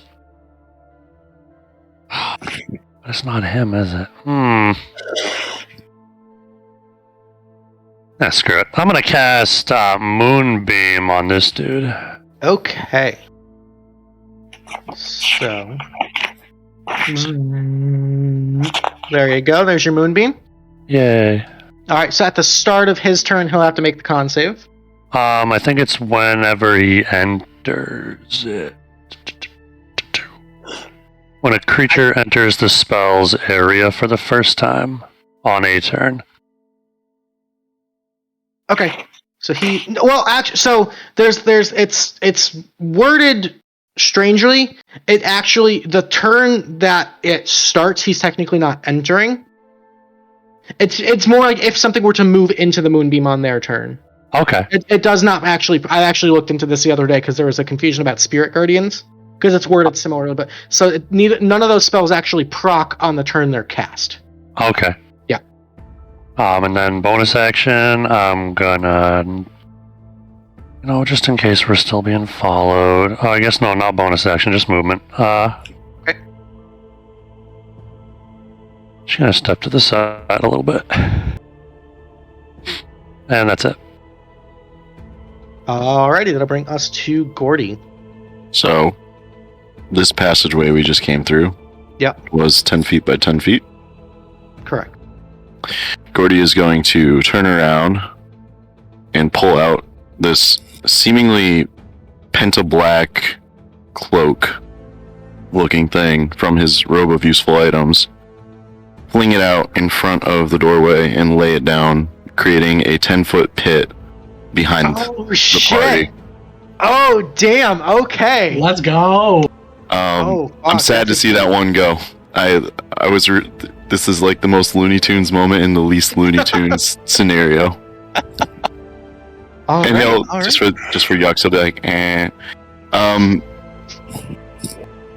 then I guess all I have left there is that's my action. So all I have left is movement. Yep.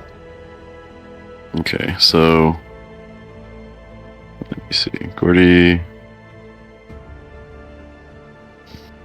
Yeah, Gordy's gonna move up next to Ferdinand. Okay. And that is going to be yeah, that's going to be it for now. Alright, beautiful. That'll bring us to Serpentine with Belladonna on deck. I am going to. I'm just gonna paralyze the a big guy. Which one? I'll do like that original one is more powerful than all these other new ones, right? He's bigger. Bigger? Alright, I'll do him. You can't currently see him. He vanished. Okay. Just kidding then. I will do whichever one is closest to me then. Okay, so this guy right here probably? Right. Yeah. Sorry, I was trying to click on him and nothing was happening. That's all good. Can you ping your Wand of Paralysis? Or are you casting Hold Person? Well, for Hold Person, it needs to be a humanoid, and if it's not a humanoid, okay, then I'll do my wand. Okay. So you're assuming it's not a humanoid, you're going to shoot your wand at it. Okay. So it's got to make a Constitution saving throw. Yes. He rolled a natural 1, so you kind of shoot out this beam of like sickly yellow energy, and he is paralyzed. Nice. Okay. And then, so that's like my action, right? Mm-hmm. Okay, swag. I'm gonna be done. All right. Any movement? I'm just gonna stay put. Okay. Then that'll bring us to Belladonna.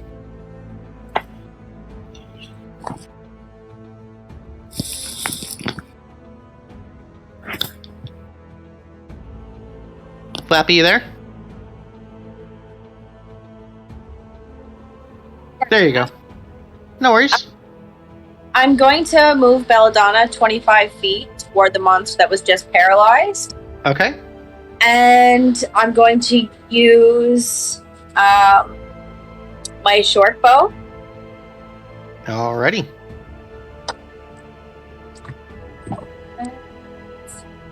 Sorry, I'm just having a little No worries. difficulty moving her. There you go. Okay. And then do... Alrighty. So that was the short sword. Go ahead and click the short bow.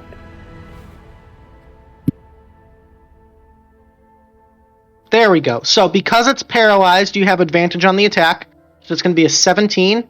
A 17 will hit for 5 points of piercing, and then go ahead and roll me your sneak attack damage as well, which is going to be an extra 1d6. Right.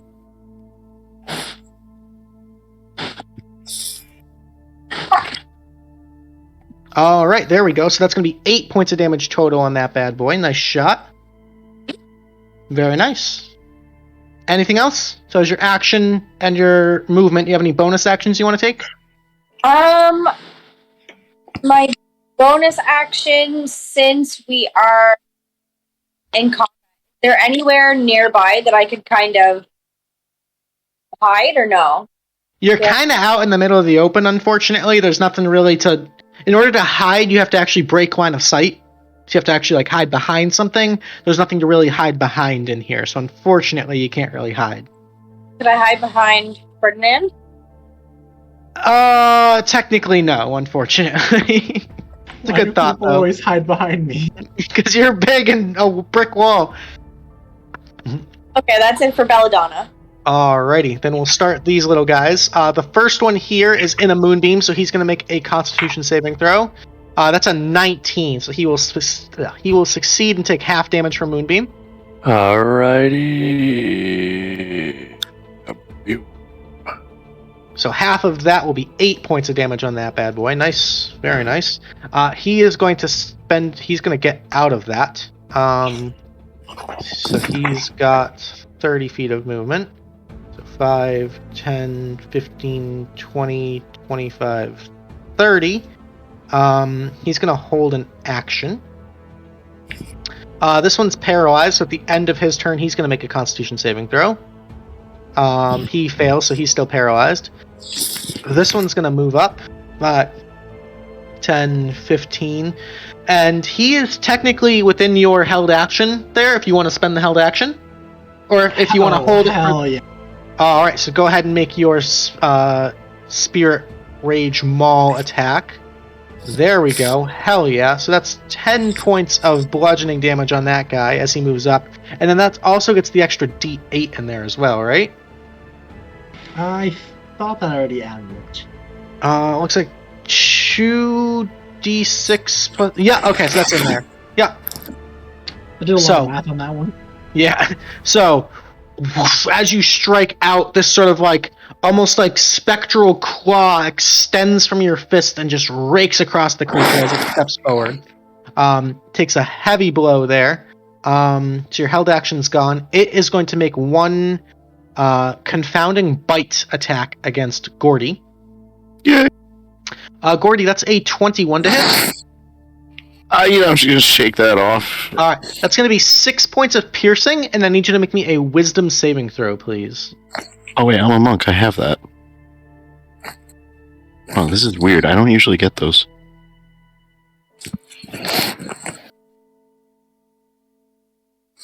Natural 20. You're just fine. You said that was 6 points of piercing? Correct. Okay. Oh. This one's also going to move up 30 feet, and he is also going to hold an action. Alrighty. That'll bring us to the top of the round. Ferdinand, the action's yours. Actually, did he go before you last time? I went before him. Okay, so yeah, go ahead. You guys are actually tied in initiative. I just want to be consistent. No, that's fine.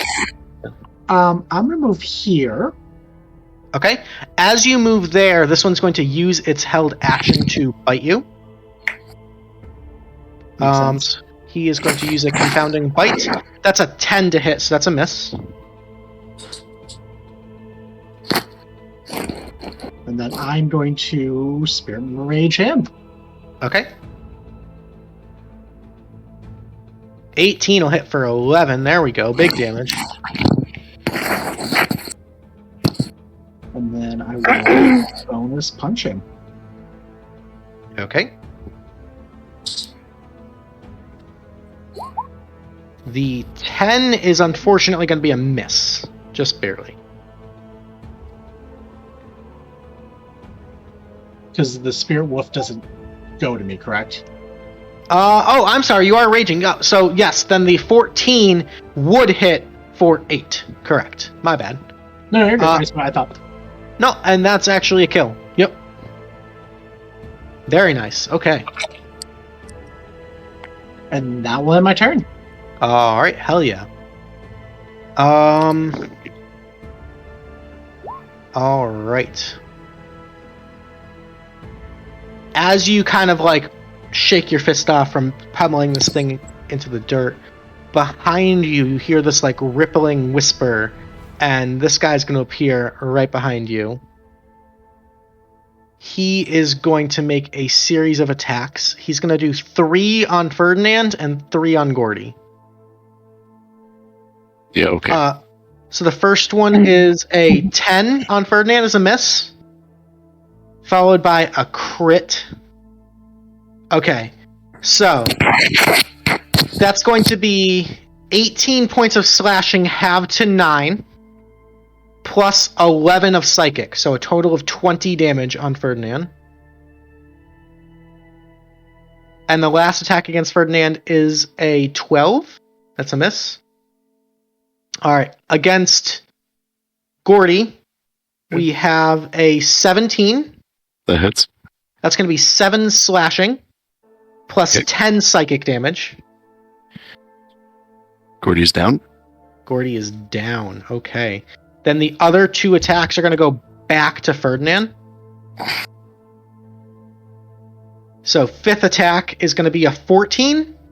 Miss. And the last attack is going to be, a 25. That would definitely hit. Okay. So that's going to be 6 slashing, halved to 3, plus 3 psychic is a total of 6 damage on the last attack. Not even close. Alright. That is his whole round of attacks. That'll bring us to Mars. Mars, as you're standing there, you can hear a bunch of shouting and yelling as people are coming downstairs behind you. Just in awe, some of them in terror, some of them in awe, some of them kind of looking at this pit. You see a couple of them actually kind of like push and stumble and fall into the pit. They're screaming and trying to like reach up and get out. They seem thoroughly thwarted by that pit. Wait, are these like the village people or like the monks? These are the monks. The monks, okay. In the Navy. Good. I couldn't help it. Sheesh. I mean, I just casted the damn thing. What a waste of a slot. Wait. That's a big old problem there, too. And Gordy is down. Gordy's down. Oh, he's down. They're all year round. I'm gonna let me see the range on this real quick. Give me 1 second. That's a lot. Okay. I'm going to stay where the hell I am, and I'm going to cast Toll the Dead on this one that's paralyzed. Okay. So he's going to make a wisdom saving throw. That's a 6, so he fails. He has been wounded. So go ahead and roll me a d12. Why did this not?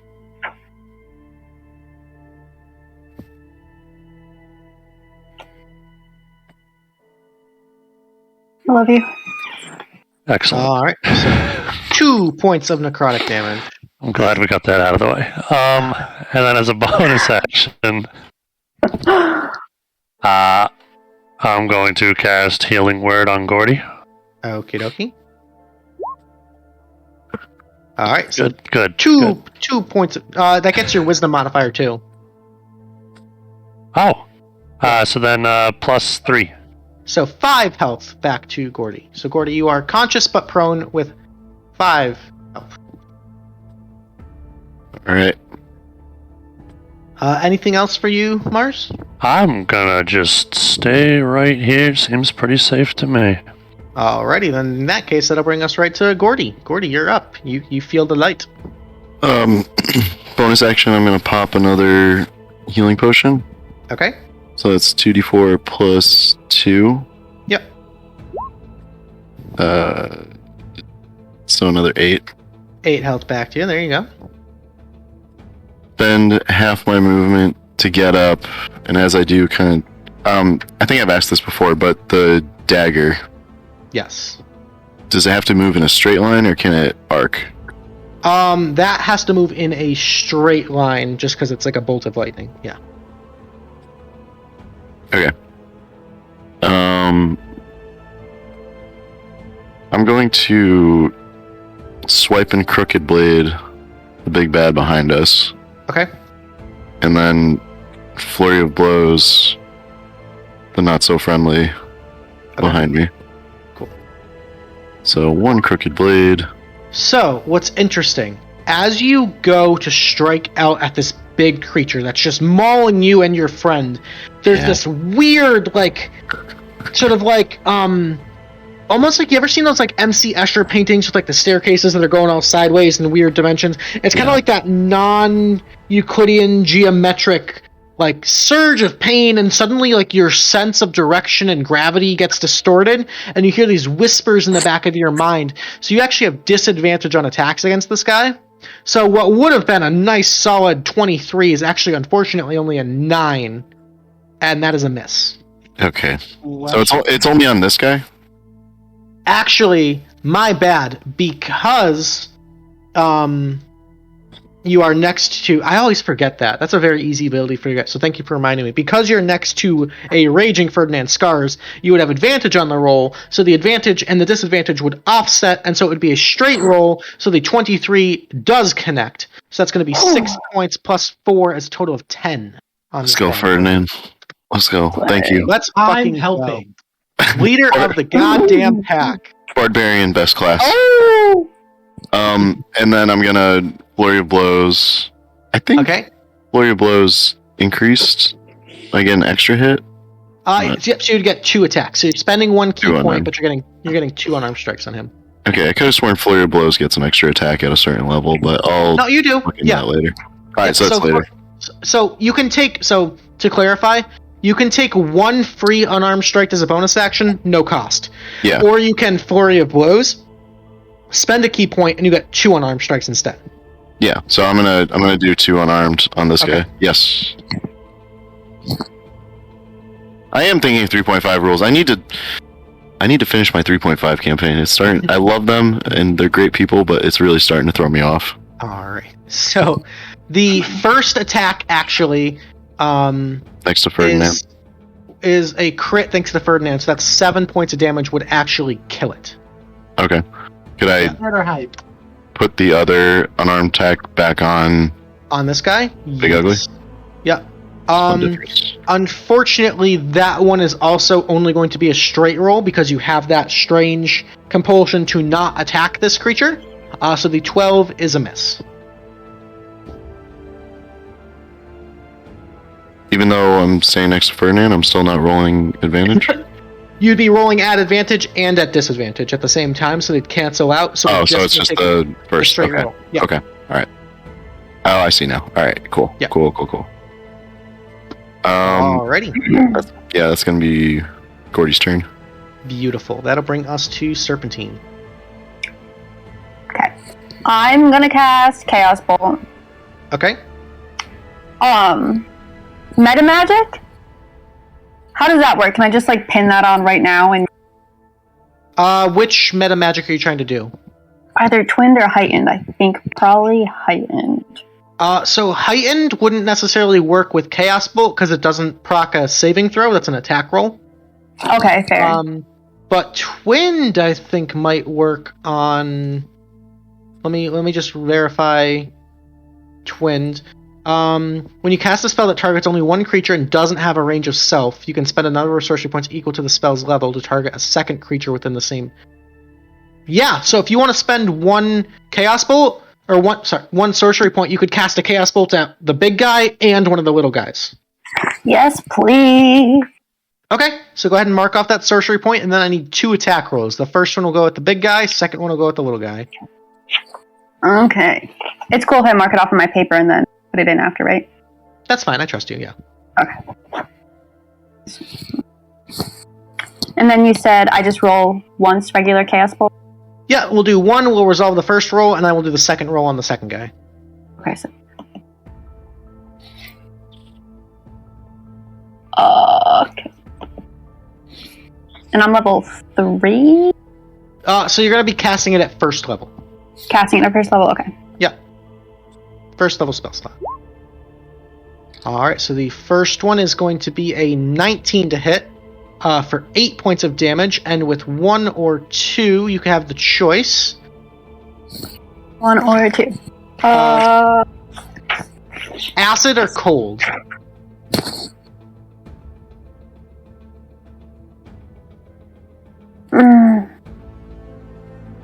Acid?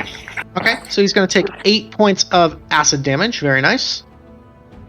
And now we'll do another casting at this little guy over here. It's just a baby. Just a baby. Go ahead and cast.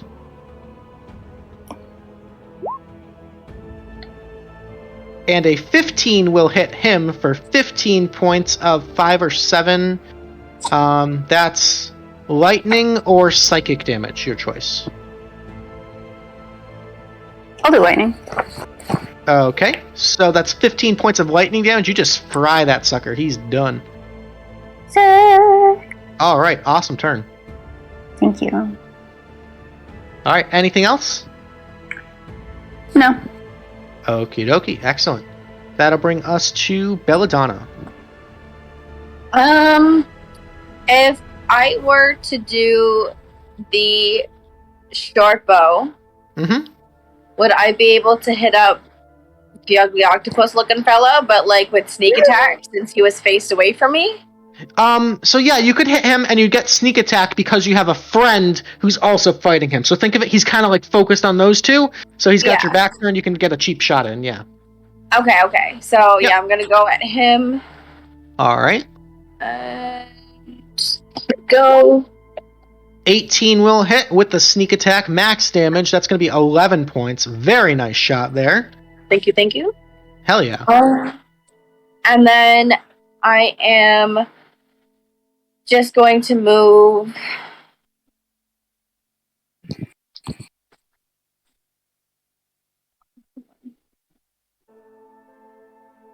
right here. Okay. And that's going to be it for Belladonna. Alright, excellent turn. This guy is still paralyzed, so he's going to make a save at the end of his turn. That's a 16, which I think saves against the wand of paralysis, so he's no longer paralyzed. Okay. Mr. Weewoo, we're starting the round of initiative. Would you do me a favor and start the viewer's choice poll? Because we're just about... Thank you. Alright. At the start of the initiative, with blood being shed, the portals flare, and spawning out of each portal is another one of these bad boys right here. Oh, fuck. Okay. Should have drank a Alrighty. saving potion. I will rule as he's spawning, he's entering the moonbeam, which has been stationary there. So he's going to roll a Constitution saving throw for entering the moonbeam at the front of the portal, because that's kind of strategic placement. Excellent. So he's going to make a Constitution saving throw. That's a 13. Does that save? Oh, let me check, because I think I'm a little better now. I think that just saves. 13 is my DC, yeah. Yeah. Okay, so he'll take half the damage Shucks. anyway. Watch it be a 2. So he'll take 2 points of damage as he spawns. Alright, and that'll bring us to the top of the initiative is Ferdinand. Alright, I'm gonna take a bonus action for a healing push. Okay. I'll take that. Greater or lesser? I only got lessers, so we're going. Okay. So that's 2d4 plus 2, so take off 2 okay. from that. Yeah, so that's just 7 health. No big deal. And we're gonna go for a punch again. Alright, going against the big guy? Yeah. Go for Okay. broke. You are going to have straight rolls, again, because you have this, like, weird, strange fixation to not attack this creature. You're not sure what the source is, but it's strange that it's affecting you and Gordy. Got it. Okay.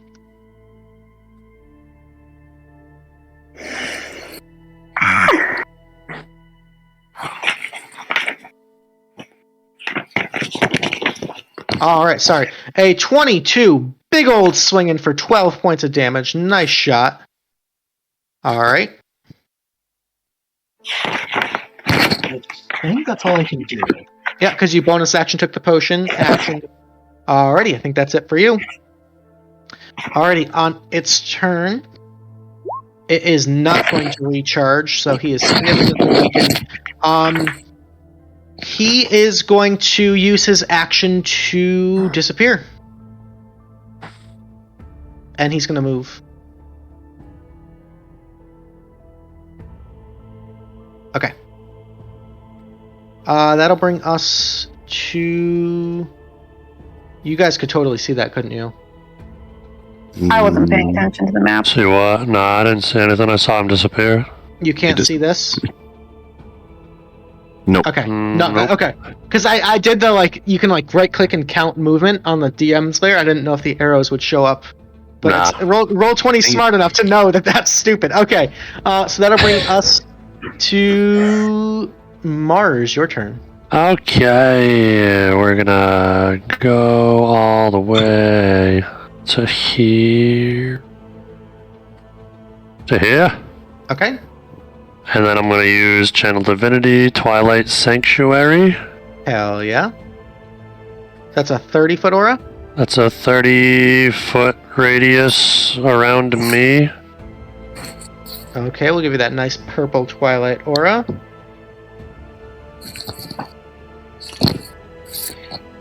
And then, I'm gonna end... Oh, that is my action. Yeah, I'm gonna...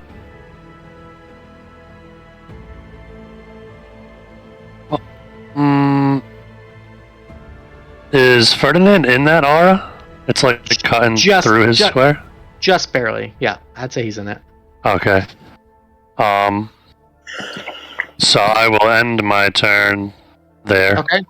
And then I'll give myself... Dude, these rolls are obnoxious. 5 temporary hit points. Okay, very nice. Okie dokie. That'll bring us to Gordy. Can Gordy move into here? Sure.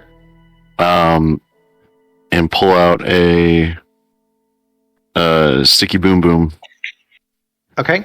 and lob it directly at these guys. Hell yeah. So with Sticky Boom Boom, I It's think... an improvised weapon.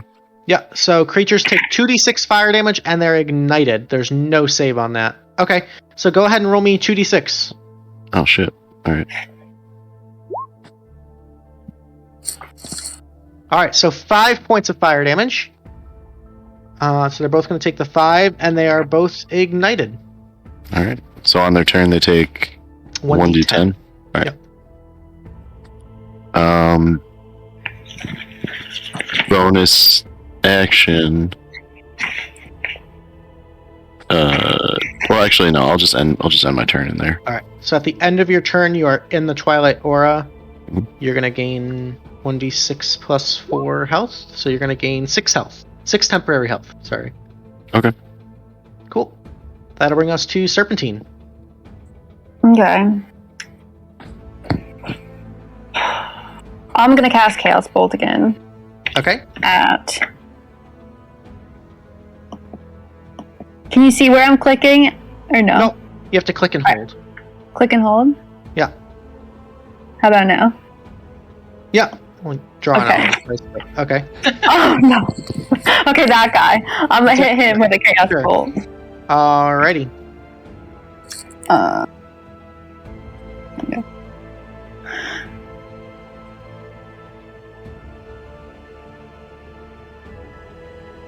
Oh, no.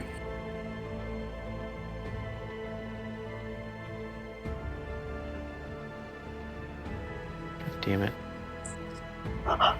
There we go. Okay. Alright, so go ahead and roll the hit. There we go. 11 is actually just barely gonna hit. Okay.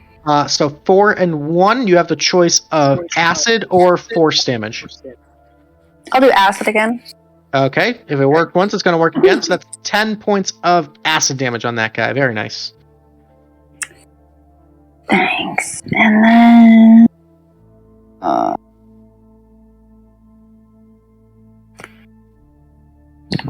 I'll move up a little bit. Okay. 2, 3. Why is it drawing? I'm so sorry. On your top left, you're on the drawing tool. You want to be on the arrow tool.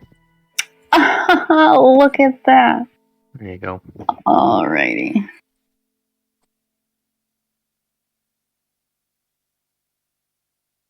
Okay, moving Right on there. up.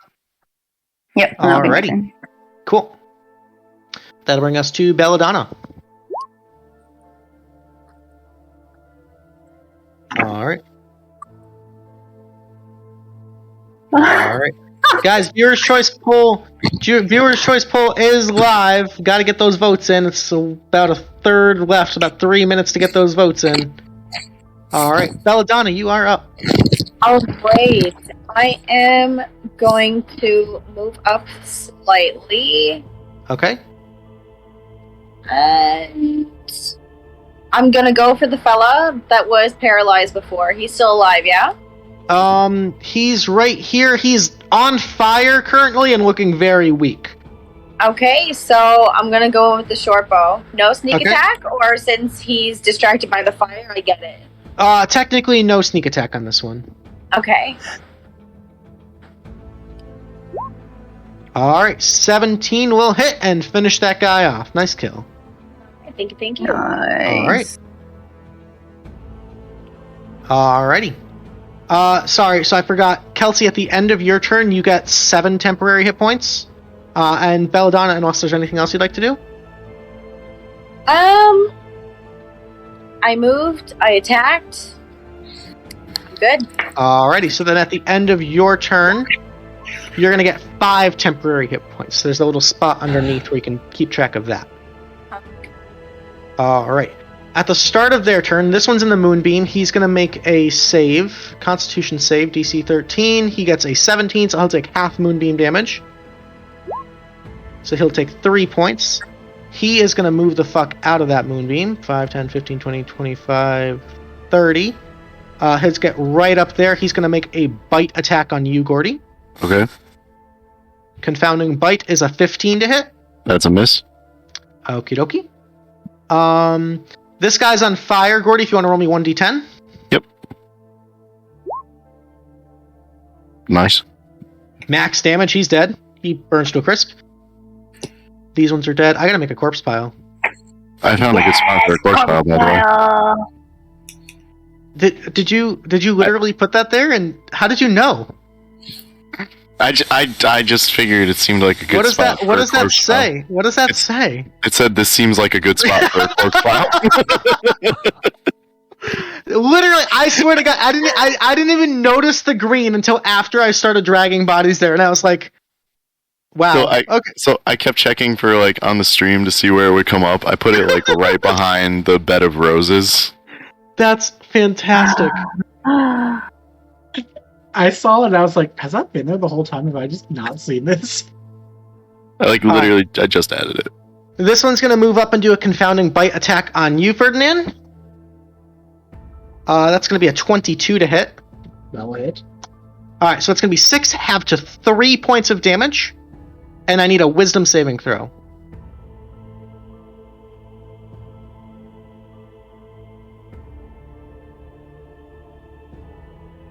Alrighty, that's a failure. So you have disadvantage, attack rolls against you have advantage until the start of this thing's next turn.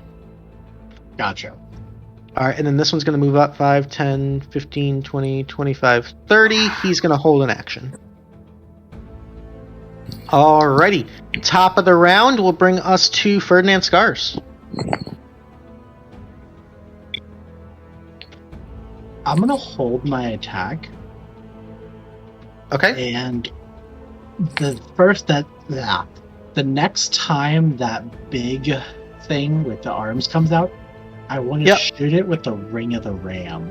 3 charges. Okay. 3 charges. Yeah. Hell yeah. Okay. So we'll give you that held action. You kind of got you're straightening out that ring, getting ready. Yeah. Alrighty. Hell yeah. And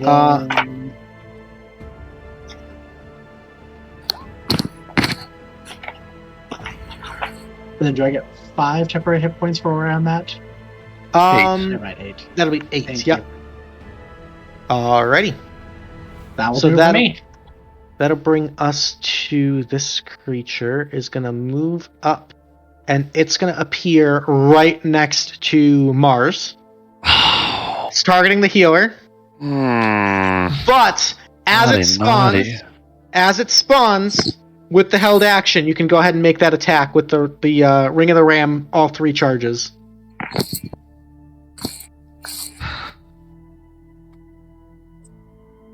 Would that just be a 1d?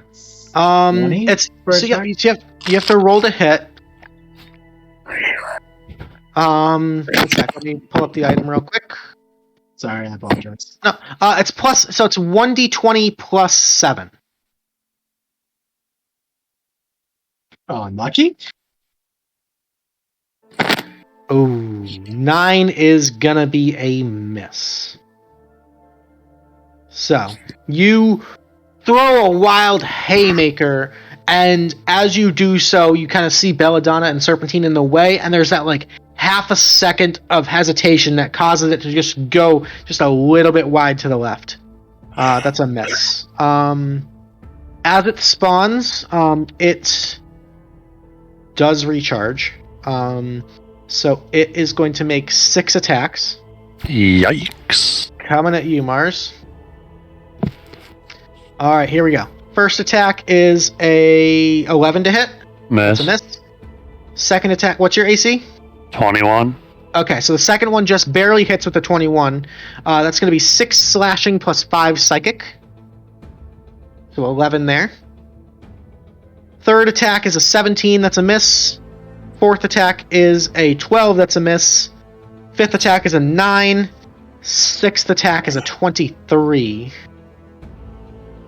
So the 23 is going to get in for 12 slashing plus 6 psychic. 18 on the second attack. This guy means business, yeah. Okay. That is his whole round of attacks. That'll bring us to Mars. You're up. Ouch. That hurt a little bit. I'm gonna...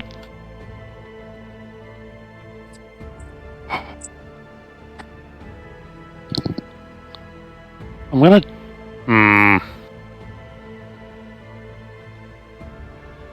gonna drop the moonbeam.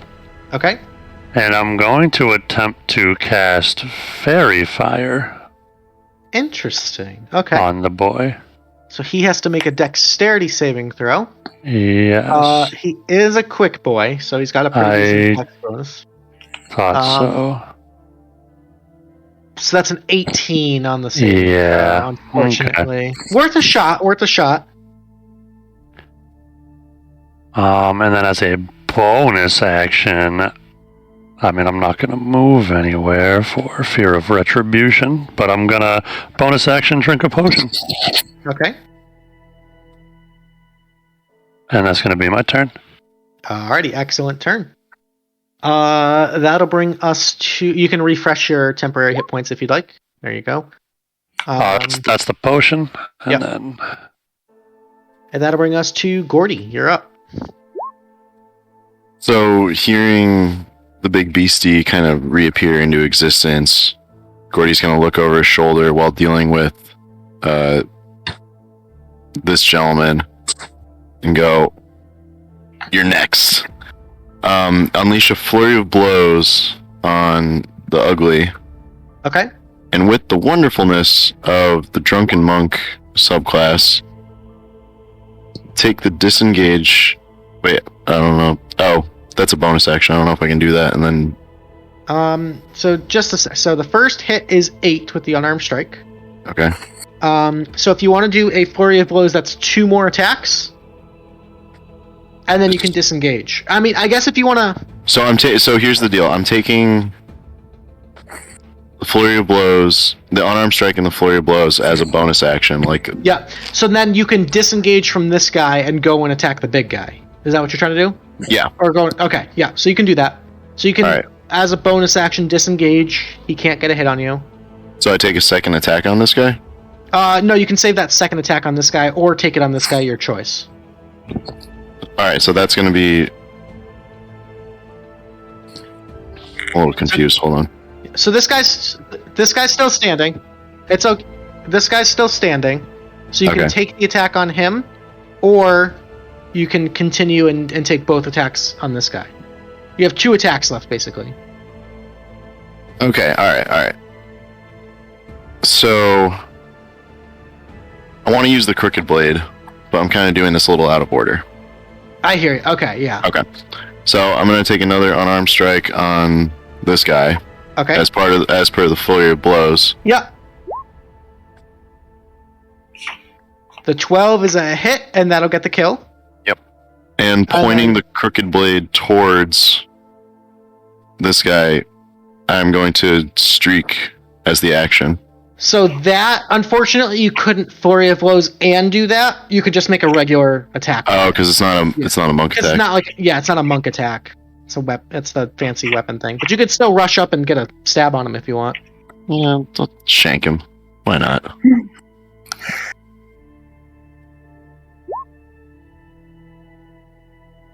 14 is just barely a hit. Nice. So that'll be 10 points there. Very nice. Alrighty. Hell yeah. That's his turn. Okie dokie. That'll bring us to Serpentine. If you want to refresh your temporary hit points if you took damage. Serpentine, you're up. Okay, I'm just gonna do chaos again. Okay. I'm gonna do it at this guy. The little guy? Okay. Actually, no, I'll do it at the big guy. Your call. Whatever. Yeah, I'll do it at the big guy. Okay.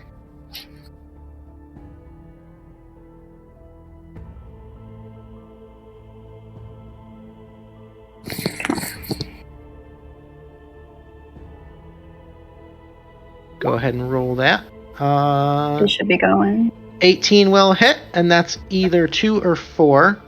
So that's either cold or force damage. I'll do cold. Okay. As the Chaos Bolt hits him, interestingly enough, he is immune to cold damage, so he takes no damage. Okay. But, That will- sorry, he is resistant to cold damage. So he's going to Okay. take half damage, so half of 7 rounded up will be 4 points. Okay. But you learned something. These things are I resistant did. to cold. Okay. And that'll be my turn. Alrighty, that'll bring us to Belladonna. All right. So this is probably a no, but since I am kind of slightly behind Serpentine here, if I were to go for the big guy, do I get a sneak attack? Yeah, so if you could go for, as long as you have an ally next to your target, you get sneak Okay. attack. Yeah. All right. That's good to know. So yeah, I'm gonna go in with my ranged weapon here. Okay. A 15 will hit, getting a glancing blow there for 3 points of piercing plus 3 sneak attack. But every point counts. That's 6 points of damage. Yep. Alrighty. Chipping away at this thing. Yep. And for my next thing. Can I have like a healing potion? Yeah, you can bonus action heal if you'd like. Yes, please. Okie dokie. So that's 2d4 plus 2. All right. How do I? So it's slash here. I can roll it for you if you'd like. So there 7? you go. Yeah, 7 health. You got it. You figured it out. All right, thank you. Nice. Alrighty. These things are gonna go. This one's gonna rush up and attack you, Belladonna. Okay. This little bastard is gonna get a 17 to hit. 17 hits. Yeah, so that's gonna be 5 points of damage, and I need you to make me a wisdom saving throw. Okay. And then this one's gonna attack Ferdinand over here at advantage. That's gonna miss Ferdinand. 17 save, so you're good there. Okay, that's their turn. Couple little attacks. That'll bring us top of the round is Ferdinand Scars. Question, because of how big this token is. Is he within 15 feet from me or no? Technically, no, you'd have to move 1 to be within 15. So, yeah. okay, no, that's fine. I just wasn't sure. Yeah. Okay, so as you move, this one's going to take an opportunity attack on you. That'll be a 6 to hit. That's a miss. And we'll go for broke. Alrighty. 23 will hit for 11. Ferdinand, how do you want to do this? Let's go. Spirit Rage. We're gonna go with the claws for the looks. And Okay. It's just gonna do like a swipe and grab. Alright, as you just in this primal focused rage, you are a heightened sense. Your senses are heightened. You are completely aware of your surroundings. No matter how alien they are, no matter this mind-altering magic that's impacting you, you reach out with every desperation just raking across. You feel that extension of your being, that spiritual energy, grab onto this creature and just rake and drag. And as you kind of get a grasp on a few of these joints between these weird segmented limbs, you pull this creature to the ground and drag. You hear the crunching of this chitinous skin and bone and muscle tissue just tearing as this creature is felled before you. And as that happens, the others also almost melt in place. You see the portal kind of begin to warp and move and flicker, almost like it's losing focus. It's trying to maintain its presence, and then almost unceremoniously, with a small little, they disappear.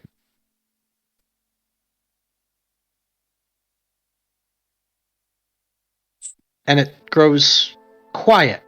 You suddenly all notice that a noise, this buzzing in your head, that was there, that sort of crept in, you're not even sure when it began to happen, is gone. And for the first time since you landed in Dios, you feel a sense of peace, a sense of like a breath of fresh air, like a weight has been lifted off of your mind, off of your being. We came, we saw, we conquered. And with that, ladies and gentlemen, you have successfully completed the mission. You get back to your treasury company, no problem. We're going to dish out rewards now. Yay. Okie dokie. So, you guys are all going to gain 1 Tealeaf point for completing the mission successfully. They made my job easy because it was a tie. So, viewer's choice and DM's choice is going to go to Belladonna and Mars. So you guys can both take an additional Tealeaf point. Thank you. Go ahead and keep track of them. You guys are all going to gain... That was a tough fight. You're all going to gain 850 experience. And you're also all going to gain 555 gold.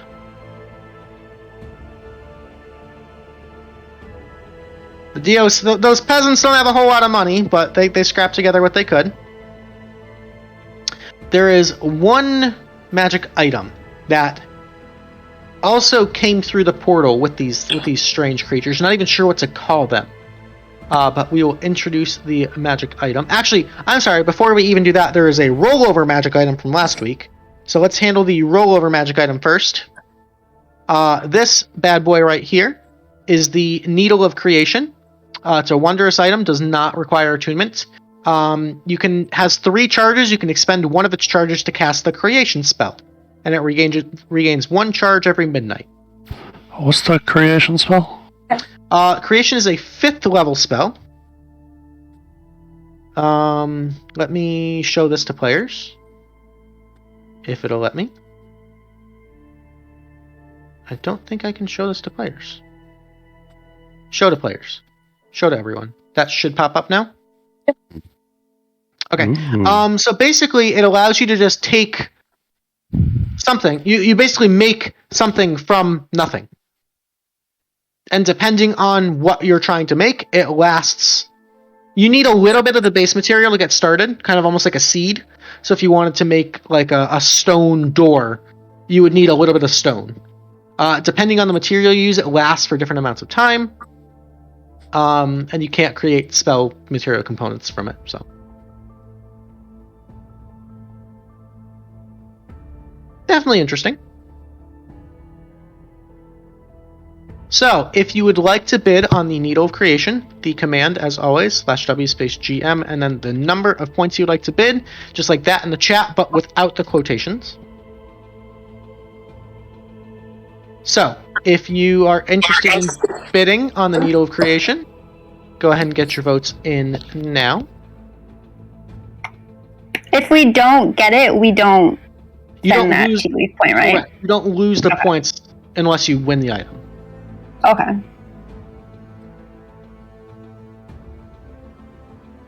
Wait, I did that wrong. It's all good.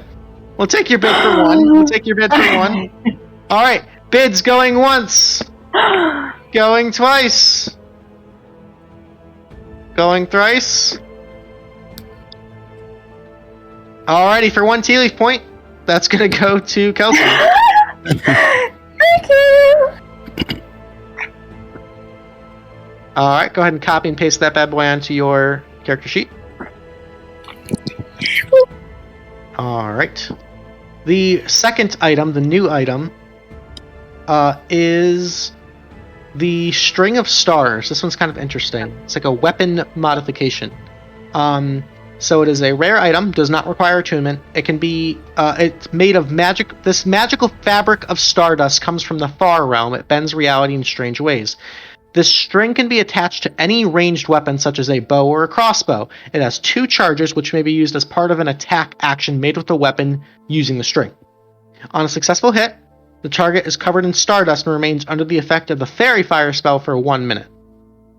And then it would gain the 2 charges daily at dawn. So kind of an interesting item. If you are interested in the String of Stars, and there's Fairy Fire, thank you. If you are interested in the String of Stars, it is /W_GM and then the number. Basically just type that without the quotes and then replace the number with your number. So if you're interested in the String of Stars, we'll open the bids now. Going once. Going twice. Going thrice. Alrighty, we have a tie. So, both Serpentine and Belladonna have bid. So what I would like you ladies to do is just roll a D100 for me out in the open. High number is going to take it. How the heck do I do such a thing? So you're going to type /R and then 1D100, just like this. /R 1D100. Without the quotes. 67 coming in strong. 97 is Oh going to my take it. Oh, man. I'm So, sorry. snagging both of the magic items tonight. Serpentine, you can go ahead and add the String of Stars to your inventory as well. Dunkashane. Alrighty, ladies and gentlemen, that's what we've got for this evening. Hopefully it was sufficiently weird for you guys. I felt like it was a good vibe. Guys, we're going to raid out to Metaquill, another beloved TGR community member, so give him all the love.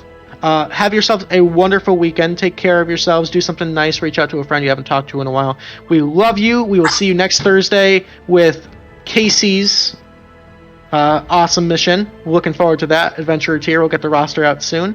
Hell yeah. Take care of yourselves, and we'll catch you then. Until then, toodles.